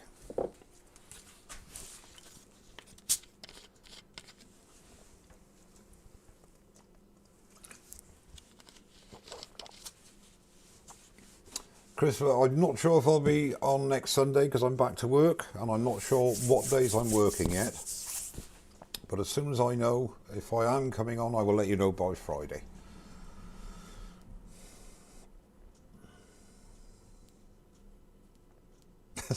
Paul Kavanagh said he wished the self-cleaning beds on his record power work better. Yeah, well the only answer to that, Mr. Kavanagh, is to buy a Robust. An American Beauty. They've got aluminium, or stainless steel bedways, so you don't have to worry about rusting then. Steve Cottle. I'm glad you enjoyed it, Steve. Thanks very much for coming.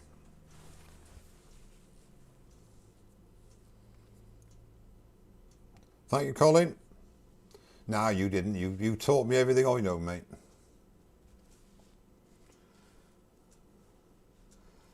Hello, Shay. What did you miss? Not a lot, mate. You know, it's just me.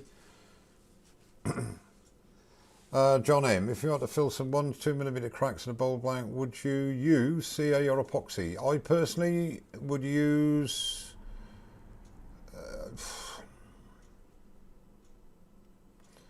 no, I wouldn't use sanding sealer first. What I normally use is CA glue and coffee ground. You can use instant coffee, you can use powdered instant coffee, granules and chug it down. That's what I tend to use. For a bigger voids, I would then use epoxy, or in fact leave them there. That's me. Hope that answers your question, John M. Also milliput as well. Epoxy putty, that is for larger voids, that is a very good filler, and it cuts well when it's dry or when it's cured, and it also takes a good finish. But I'm not into resins as such, I'm afraid. Glad you enjoyed it, Roger. No, you don't. You could just sit there and watch me use them wrongly. Good night, Leona. Take care. I've missed saying good night to you, I think. Peter Cross. Thank you very much indeed. Keep safe, mate. Thank you, James Pritchard. My pleasure, James. Thanks very much for tomorrow as well. You can go and watch Gunsmoke now, mate. Yeah, you should be watching EastEnders. Cheers, Ed. Thanks very much, mate. Take care. Thanks for coming along. Thanks, Robert Dolman. You take care. Good night.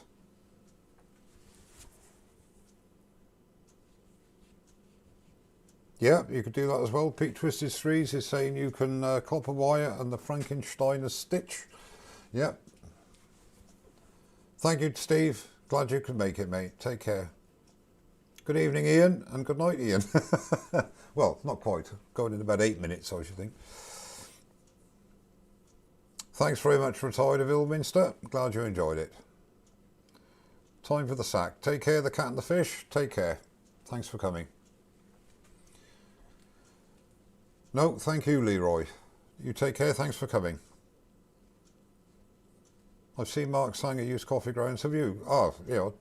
I've used coffee grounds for a long time, years. It's very good. They work extremely well. Good night, Barry from Wood Creations. Thanks for turning in. Good night, Eva. Yeah, I do that as well, Derek. I've got loads of jars with different bits and bobs in, and I mix and match sometimes. Kids Kinetic Sand, great colours, yeah. There's a terrific amount of different. I think Martin sells various inlays that you can use for fill voids with CA as well. You know, you can use them for decoration on purpose, or you can actually fill in voids with it as well. But I like CA. I think it does a good job.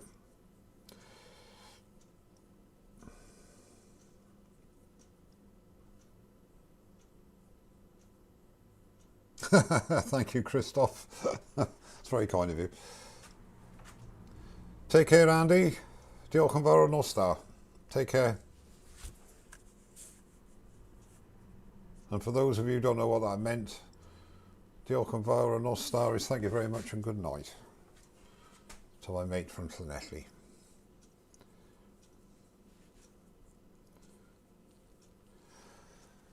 Right, I think it's time for a quick rate. Another interesting filler is metal dust.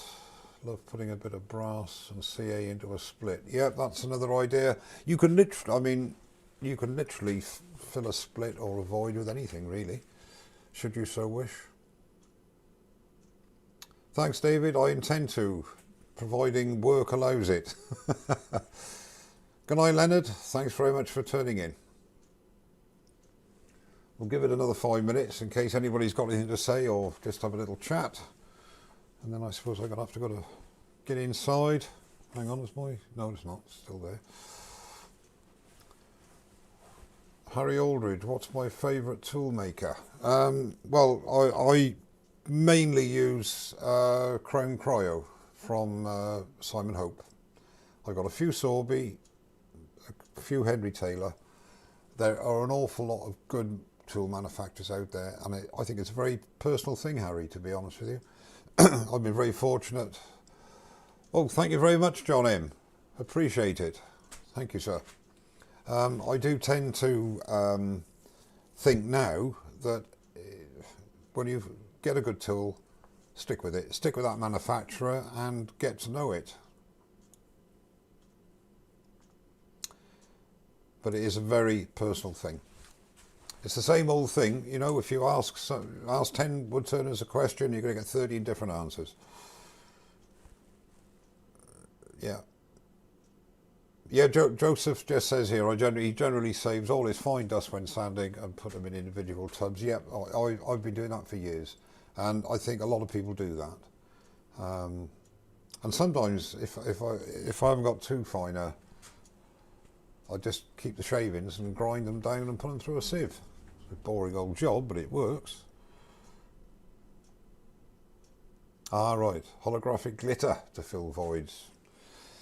You most probably know by now, Chris, I'm a bit of a boring old bugger, and I tend to keep to traditional methods. I'm not into sort of coloured epoxy. I'm not saying it's not good. I'm not saying some of the stuff is brilliant. It really is. But I just like working with natural things.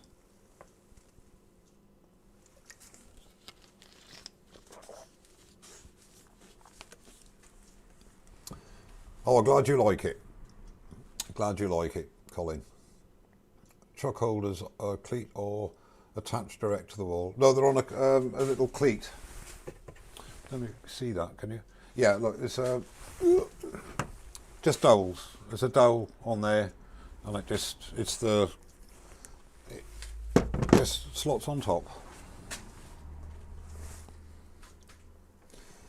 Rob, question please. What separates a Gary coloured piece from a hobbyist piece the most? Do you think it's the quality of the finishing? Nope. Yes, I should think it. Thank you very much, Pete. I appreciate it. If it's a serious question, Rob, I was blown away by the fact that, you know, those things were taken on board, and they reckon I've got a, you know, permanent place should I want them. Bearing in mind that, you know, it's all well and good having them there, but let's see if they sell. But nevertheless, I'm very pleased. I think it's got to be quirky. That's the things that they picked. I took 11 pieces that I was happy for them to look at, and they picked 5, which is what they were going to do, and they were all a bit different in some way or another. The one they liked the most was the U vase, which was a U root, because it was different. It wasn't uniform, and it had lots of different. It had carried, it had holes in it. So I think it depends. Good night, Derek. All the best. You take care. Thanks for coming, mate. I think, to be honest, Rob, it depends on the market you're going into. You know, you have to research that, see the sort of thing that's at that place or in that market, and sort of conform to that to a point. I think it has to be finished fairly well. But on some of those pieces, some of them, the finish was as good as I could do, but on some of the U vase, there were parts of that which weren't as well finished as I would have liked. Joseph King is asking me whether I'm doing knitting needles on my next live. You must have missed it, Joseph. I've already done my knitting needle video. I made that. Look, I even got a little number in there as well. And you missed that, Joseph. I can't believe it. Well, I'm not doing another one. All right, sorry, Rob. Because we have a lot of sarcastic banter, I wasn't quite sure whether you were having a sarcastic knock at me, which I would always take from you, you know that. No, I think it's a combination of the both, a finish and a bit quirky, you know. That's my personal opinion. bit artsy-fartsy, which I'm not really, but luckily the wood was able to make me look artsy-fartsy.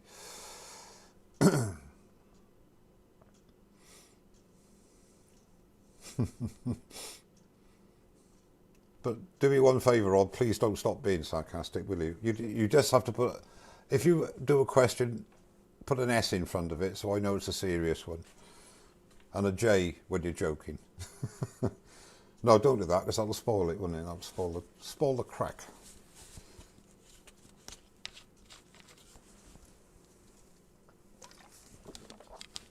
Oh, sorry, I missed that, John, and Pete's answered it. Thin or thick CA for 1 to 2 millimetre cracks? Yeah, I agree totally with Pete. Thin to flow through, whatever, packing up you use. Yeah, I agree. Use thin because that really penetrates nicely, but wait for it to dry because or cure, because there's nothing worse than spinning some in it and getting splattered with CA glue. And don't ask me how I know. No, Nigel, it's not. Nigel says that my knitting needle sounded a bit metallic. Listen, you are, look, I'm banging it, look. That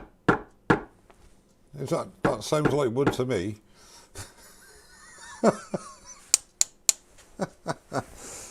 Oh dear. We do have a laugh.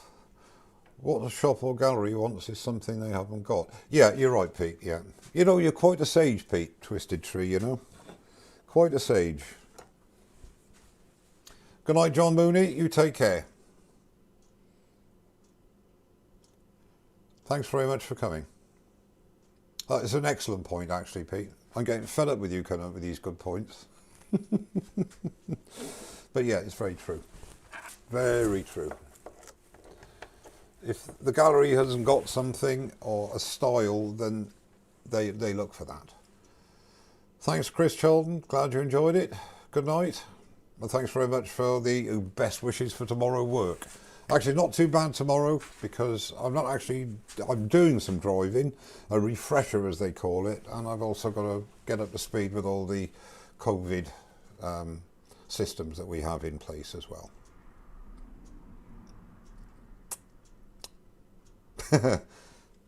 Everything you do is unique, Joseph. John S. All right. Should I spray the accelerator on top of the packaging and thin CA, or just wait for it to dry naturally? Personally, I like to. Thank you very much, Nigel. I appreciate it.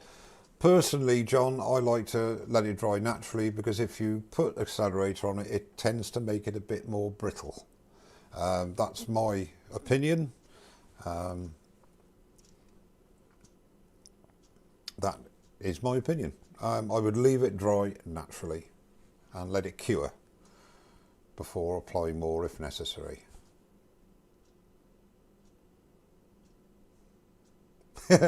Yeah, you're right there, Pete. Pete saying, remember the bus is bigger than the car. Yeah. Should be fun. Thank you, Chaz. Glad you enjoyed it. Thanks very much for coming. I've got my hardy regulars now. I can have a vape. I don't mind so much now. Mind you, when it goes on YouTube, people complain, but there you go.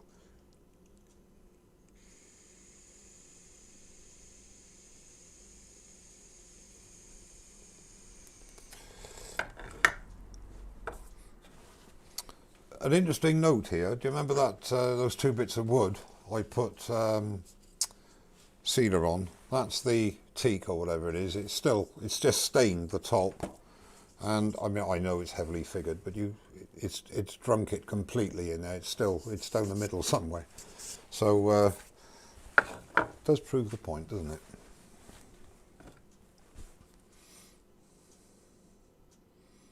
Actually, on another note, I don't know if anybody remembers that big 28-inch spalted beech bowl that I did. I bought that specifically for that, and there's about that much left. That's how much it drunk, that bowl, in parts where it was punky. It took like 4/5 of a tin, I should say.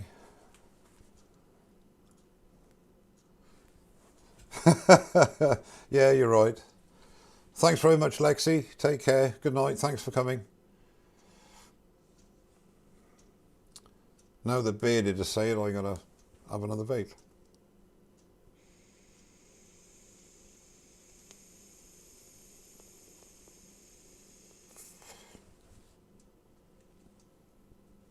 Yeah, Rob, I didn't specifically set out. There are a lot of people that go to craft fairs and stuff like that, and I just can't do that because I'm working normally, and I didn't want to get into it while I was on well, you couldn't on furlough because there weren't any markets. So I don't go into that. I'm not into Etsy. I haven't got the time to keep keeping things up with my YouTube and lives and everything. So to be able to put a few pieces into a gallery, and it'd be wonderful if they sell. They're not in there to make me a living. It's there. It's a little bit of kudos, if you like. And I was over the moon with it, and I'm happy that they're in there. Brilliant. They contacted me today and said they've had interest in a couple of pieces. You know, interest is different to parting with cash, but yeah. They might as well be there as in our house. And my wife was over the moon when they took them. Or when I took them away and they didn't come back. Why am I vaping? Isn't it bad for you? Yes, of course it's bad for me, Jake. But it's a lot better than the 60 cigarettes a day I used to smoke. So that's why I vape. Everything's bad for you.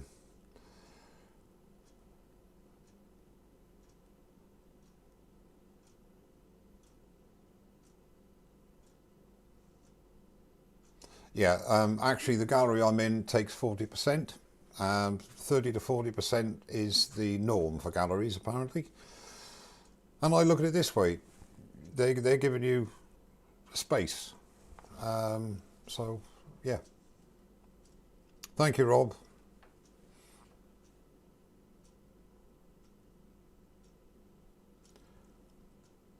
Well, I don't know, Jake. I've been vaping now for 7 years. I'm still addicted to nicotine, but there you go. I have no interest in smoking cigarettes again, and that's the main thing. I'm a lot healthier, let me put it that way. My chest is 100% fine, everything is fine. So, yeah.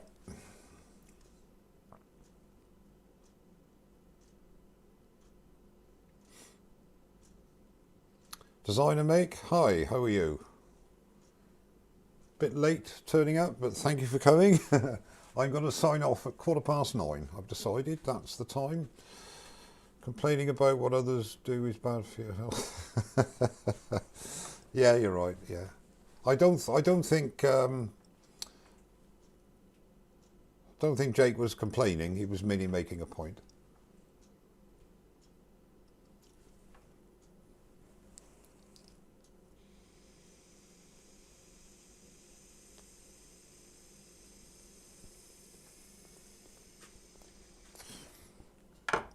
Is that wonderfully coloured piece behind going to the gallery? Oh, do you mean this, Nigel? By the way, anybody, that is one of my latest creations in colour. So don't anybody, because I mean at the end of the day it's on paper, but paper's made of wood. So, you know, I'm starting to delve into colour quite seriously now.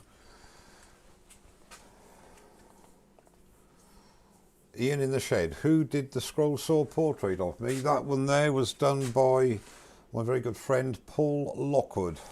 Paul is an ace at doing what I call patient work, something I couldn't do. I was over the moon with that. Yeah, Paul has got a YouTube channel, so put Paul Lockwood and you'll see the guy that made that.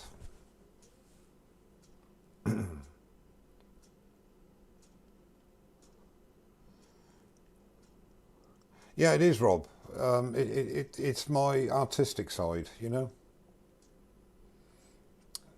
Nigel, what do you mean it's something I think? Can't you see the way? I don't even know the names of the colours. Oh, the yellow blends seamlessly with the red, and the blue signifies something as well. Not quite sure what, but oh dear. I think I did better when I was about 3 years of age in primary school. Ian in the Shed, I think I'm already subbed to Paul's channel, although I should check it out. Oh, okay, yeah, but it was Paul that did it, yeah.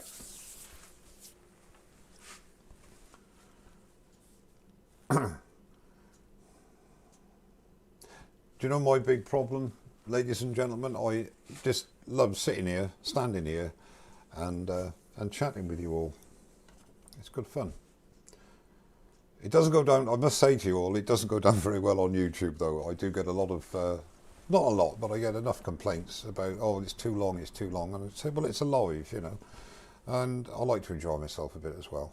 My ordinary videos are a bit more serious. What's the best way to sharpen lathe tools? A sharpening system, whether it be CBM wheels, I use what they call a linisher. It's the Robert Sorby Pro Edge. I don't know whether this will work actually. No, it doesn't quite show it. Hang on a minute. I can show you that. I think. Am I going to run out of line? No. Does not show it. There you go. Yeah. A little bit more. There we are, Jake. That. Hang on. Let's go back to my face again. That thing there, as you can see, this here, that's my sharpening system. That is the Robert Sorby Pro Edge. But as I say, you can use, oh, hang on a minute, yeah. Bit of sanding sealer and you're away. Alan Martin Sabersmith. Design and make, Mike, when is your next stream?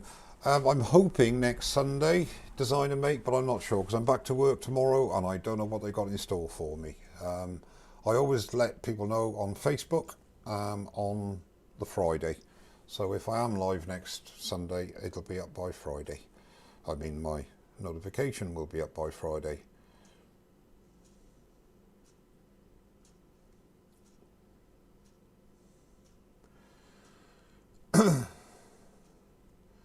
Yeah, Florida, it is. I can't honestly recommend the Pro Edge enough. It is brilliant. It is brilliant. And I never thought I'd say that after spending all that money I did over the years building up my CBN setup. But yeah, knocks it into a cocked hat, in my opinion. Thank you, Design and Make. I feel I should know your Christian name, Design and Make. I really do. My brain has gone. I can't remember who you are. Fenrica, last week's live sold me on the Pro Edge, so I got one Thursday and it's the business. Oh, glad you enjoyed it. I'm glad you're happy with it. Thank you.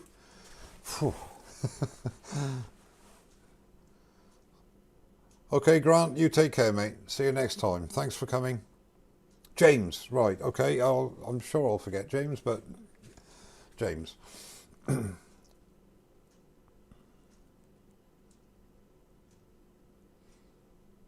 Good night, Nigel. You take care, mate, and thank you very much for liking my abstract art as well. Ian in the Shed, I'm trying to wait until makers to go to get a Pro Edge, as I want to see other systems in use before I buy one, but I think I'm ready, sold on one. Always a good idea to see everything else and try it, and try them. Because don't forget, my suggestions are only my opinions from what I feel.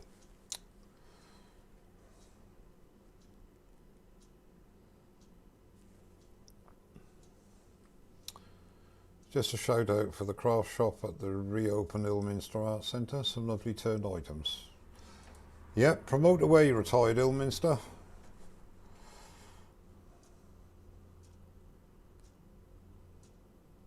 Yeah, will do, Rob. When I get time, mate. It sounds very, very conceited, but time is at such a premium now, especially I'm back to work. James, I'm setting up my new workshop soon. Can't wait. Any advice, Mike? The best thing to do, James, get in touch with me. Are you in the UK or are you overseas? What am I going to do with my grinder? But I have no CBN sharpening systems in last week's stream. Save me money, thanks. Oh, Brian, yeah, okay. And I'm sure I'll forget your name again, Brian, but you must excuse me because I'm old.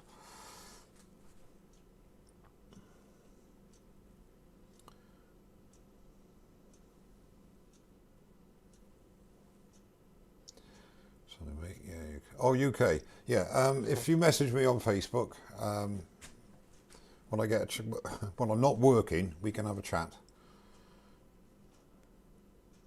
Peter Street here, like many, I work through various systems. The toolmaker is absolute best at getting lots of tools very sharp. The Pro Edge replaced the toolmaker because that is the best for wood turning tools. Yeah, there we go. From the Sage, otherwise known as Pete Twisted Tree. He says, like many, I work through various systems. The toolmaker is the absolute best at getting lots of tools very sharp. The Pro Edge replaced the toolmaker because that is the best for wood turning tools. Exactly. You don't need, in my opinion, and I stress my opinion, an ultra fine sharp edge, because you've got spinning wood. It's not like carpentry, it's not like using bench chisels, and the sharper your edge, the quicker it will dull.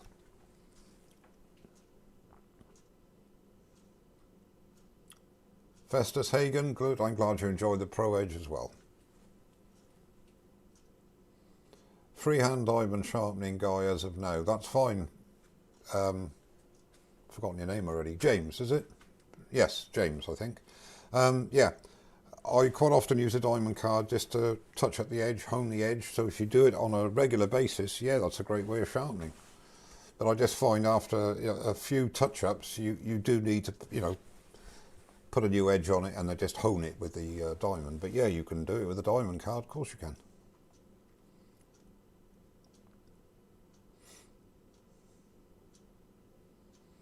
Mike, if you could only use one tool, what would it be? Any, because I can't use any of them properly. I think my favourite tool, well, I've got too many that I love using. I love my 1/2 inch spindle gouge, and I like my 1/2 inch bowl gouge. Occasionally like my skew chisel as well. But no, I think I'm going to get told off here. One of my favourite tools is my 35 negative rake scraper, my converted 1 inch round nose scraper. I love that tool. But for turning, I would say my 1/2 inch bowl gouge and my 1/2 inch spindle gouge. There you go.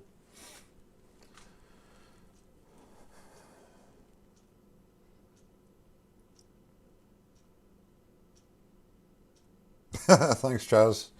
As long as I don't catch fire. No, I got this wrong already. Look, there's two names I'm missing now. Oh, designer make is James, is it not? And that's right. Okay. Bearded Fisherman Brian and James designer make. Okay. Question please, do you think hollow forms are the most difficult type of turning? They can be. They're sitting on the fence for you. Long stem goblets I find are quite difficult.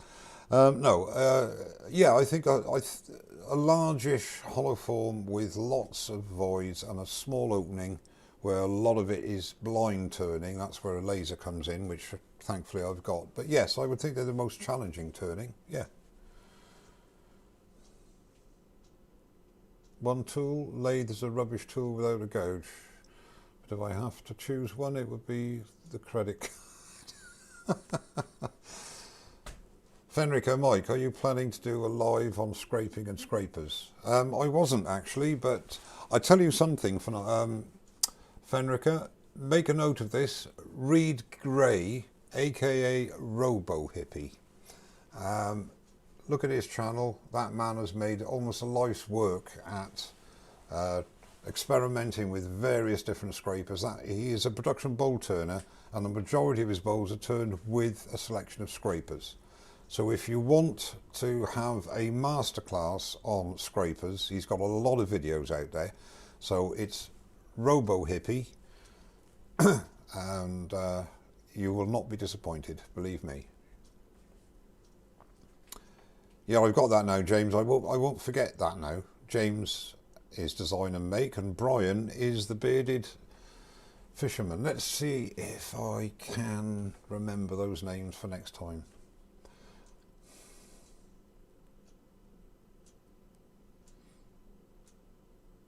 Fenrica, name is Steve.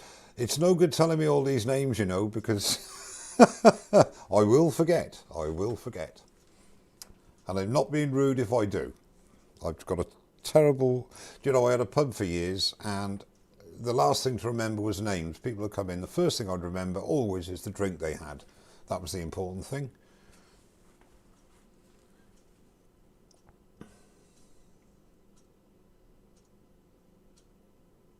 Yeah, Fenrica, Steve, I should say. Yeah, you go to Robo Hippie.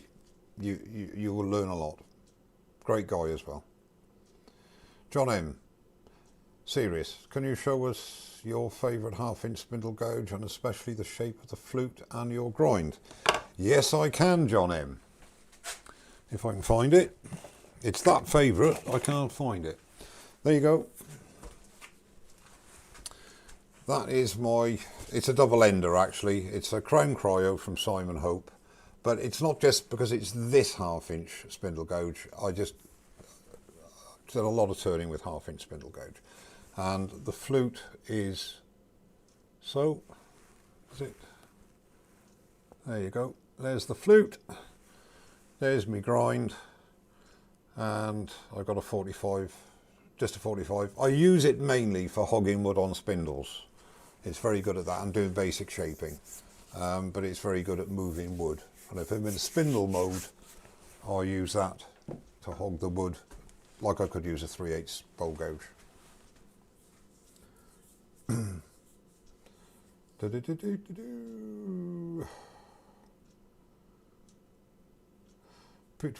Pete Twisted Trees, I would say the most difficult turning is chair spindles. Unlike table legs, they are really close together, so differences can be seen. Yes, I was being very contrite there, Pete, by saying it is the most difficult turning that I do. I don't turn chair spindles, nothing like that. But of the turnings that I've done, I find that hollow forms are the most challenging. Let's put it that way. Oh, great. Okay, that's good. Brian. See, I remembered your name, Brian. Bearded fisherman. Yes. You'll enjoy it. He's got a great way about him as well. He's a really lovely fella.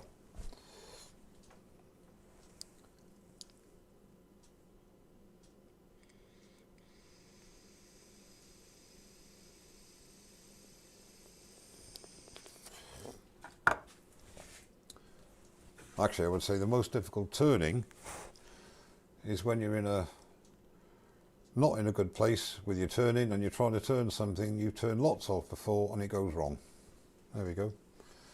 Jay Wooden Things, Australia. Hello. Good evening, Susa. I was going to cut off at 9:15, but I'm going to make it 9:30 now because I'm enjoying the chat. Mike, what new tools should I buy at the new workshop? I'm not going to answer you, James. You get in touch with me on Facebook and we'll have a chat, mate. Rob CP question, please. Is there a best method of getting good fit for a box? Yes. Or is it just sneak up on the fit type of thing? Yes, that's what I normally do when I do a box. You sneak up on it. A lot of test fitting when you're making that tenon. Providing, I mean, if you've got a tenon on the body or a tenon on the lid, it's neither here nor there. Whichever one fits in, make sure, just keep on fitting and fitting.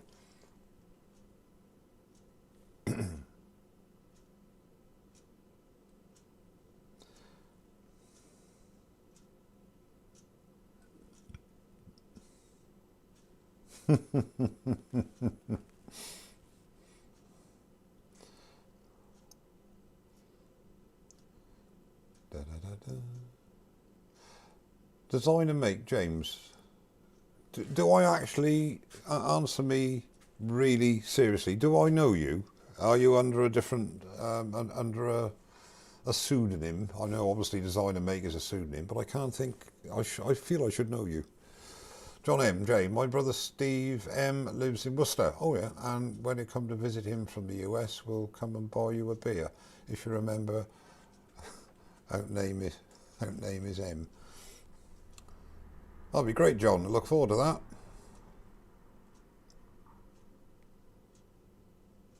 that. Brian, I noticed when having a bad turning day, it continue just blow up more. Better to leave and come back. Yes, it is actually, Brian. I agree with you. If you have a bad, it always amazes me. I mean, I don't put enough hours behind the lathe as I should do. I've done more the last 6 months than I've done since I've been turning, in sort of like, you know, short space of time. But some days you come back and you think, oh, God, have I picked up a gouge before? You know. Don't do tight fitting box lids on egg or cone shaped boxes without handles. That's very true. Another bit of sage advice from the Twisted Tree.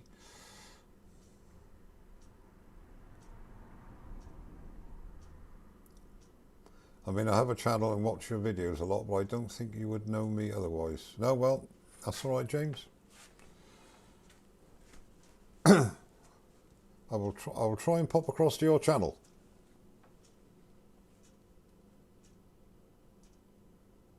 That's very good. Well, if Rob speaks highly of you, I'll give you a wide berth then, James. No, I'm only kidding. I'm only kidding.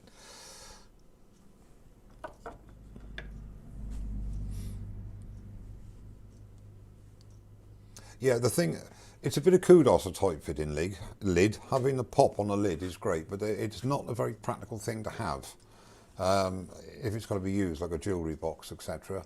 But yeah, there are certain instances where a tight fitting lid is okay. I think a suction fit lid is ideal, but they're difficult. In other words, you just lift the lid and it sort of comes off that way.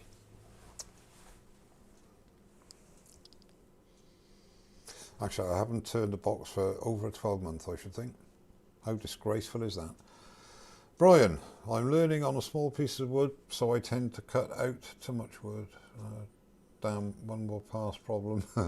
Yeah, well, do all your practicing on wood that doesn't matter, Brian, and then when you do that piece that does matter, you'll get it right, he says.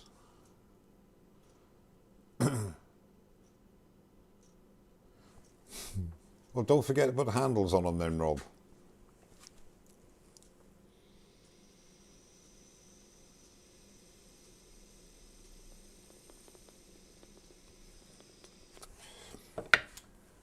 2 minutes to go, people, and then you'll be rid of me.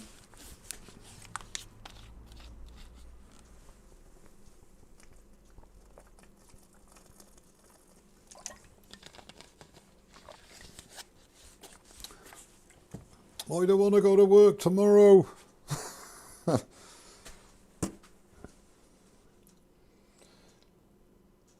tell you what, Brian, all serious, you will. It's muscle memory, you will.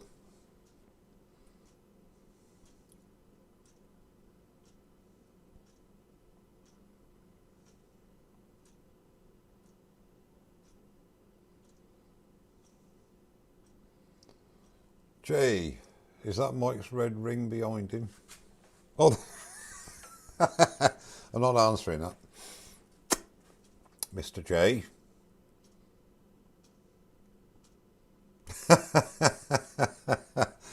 Very good, Rob. Very good. We'll join next Sunday. Might better. Okay, mate. Well, James, I hope I'm on next Sunday. I'm not sure, but as I say, I will put up a post on Friday on Facebook whether I'm actually doing a live next week, or it might be the week after. I don't know. Yes, I know it is. I haven't worked. I've done nothing for 6 months really. But working from home must be good. But you've got to be quite strict with yourself, I would think, Dutch. Make sure you get your work done and don't get distracted. No, it'll be all right, Pete. Thanks very much. And thank you very much for coming on and sharing. And thanks for your input as well. Really much appreciated, mate.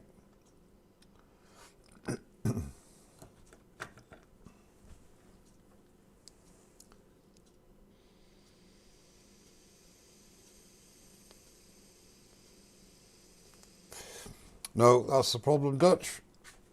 No vaping on the bus. And from what I understand now, since I've been there last, no vaping at the bus station either. You know, when you get off the bus for a 5-minute break, you've got to go round the back. Anyway, I'll be informed of all the new rules and regulations tomorrow.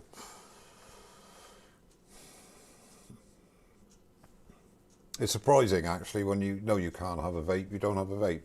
It's not the same when I was on cigarettes. I would almost stop the bus in the middle of a busy street to have a quick drag. So I'm not quite as hooked as I was on cigarettes. Well, I hope you've all enjoyed tonight. I thoroughly have, as I normally do. I hope I haven't bored you too much. And thank you all very much for coming. And thanks very much to those who've donated to the channel as well. I really appreciate that. Have a great week. Hopefully I'll see you next Sunday. If I don't, you won't hear anything on Facebook about me not being on next Sunday, but hopefully with the next fortnight at least. And thanks very much. Yes, Dutch, I will try and drive as safe as I possibly can. With that, ladies and gentlemen, thank you very much indeed, and have a great week, and I'll see you very soon, hopefully.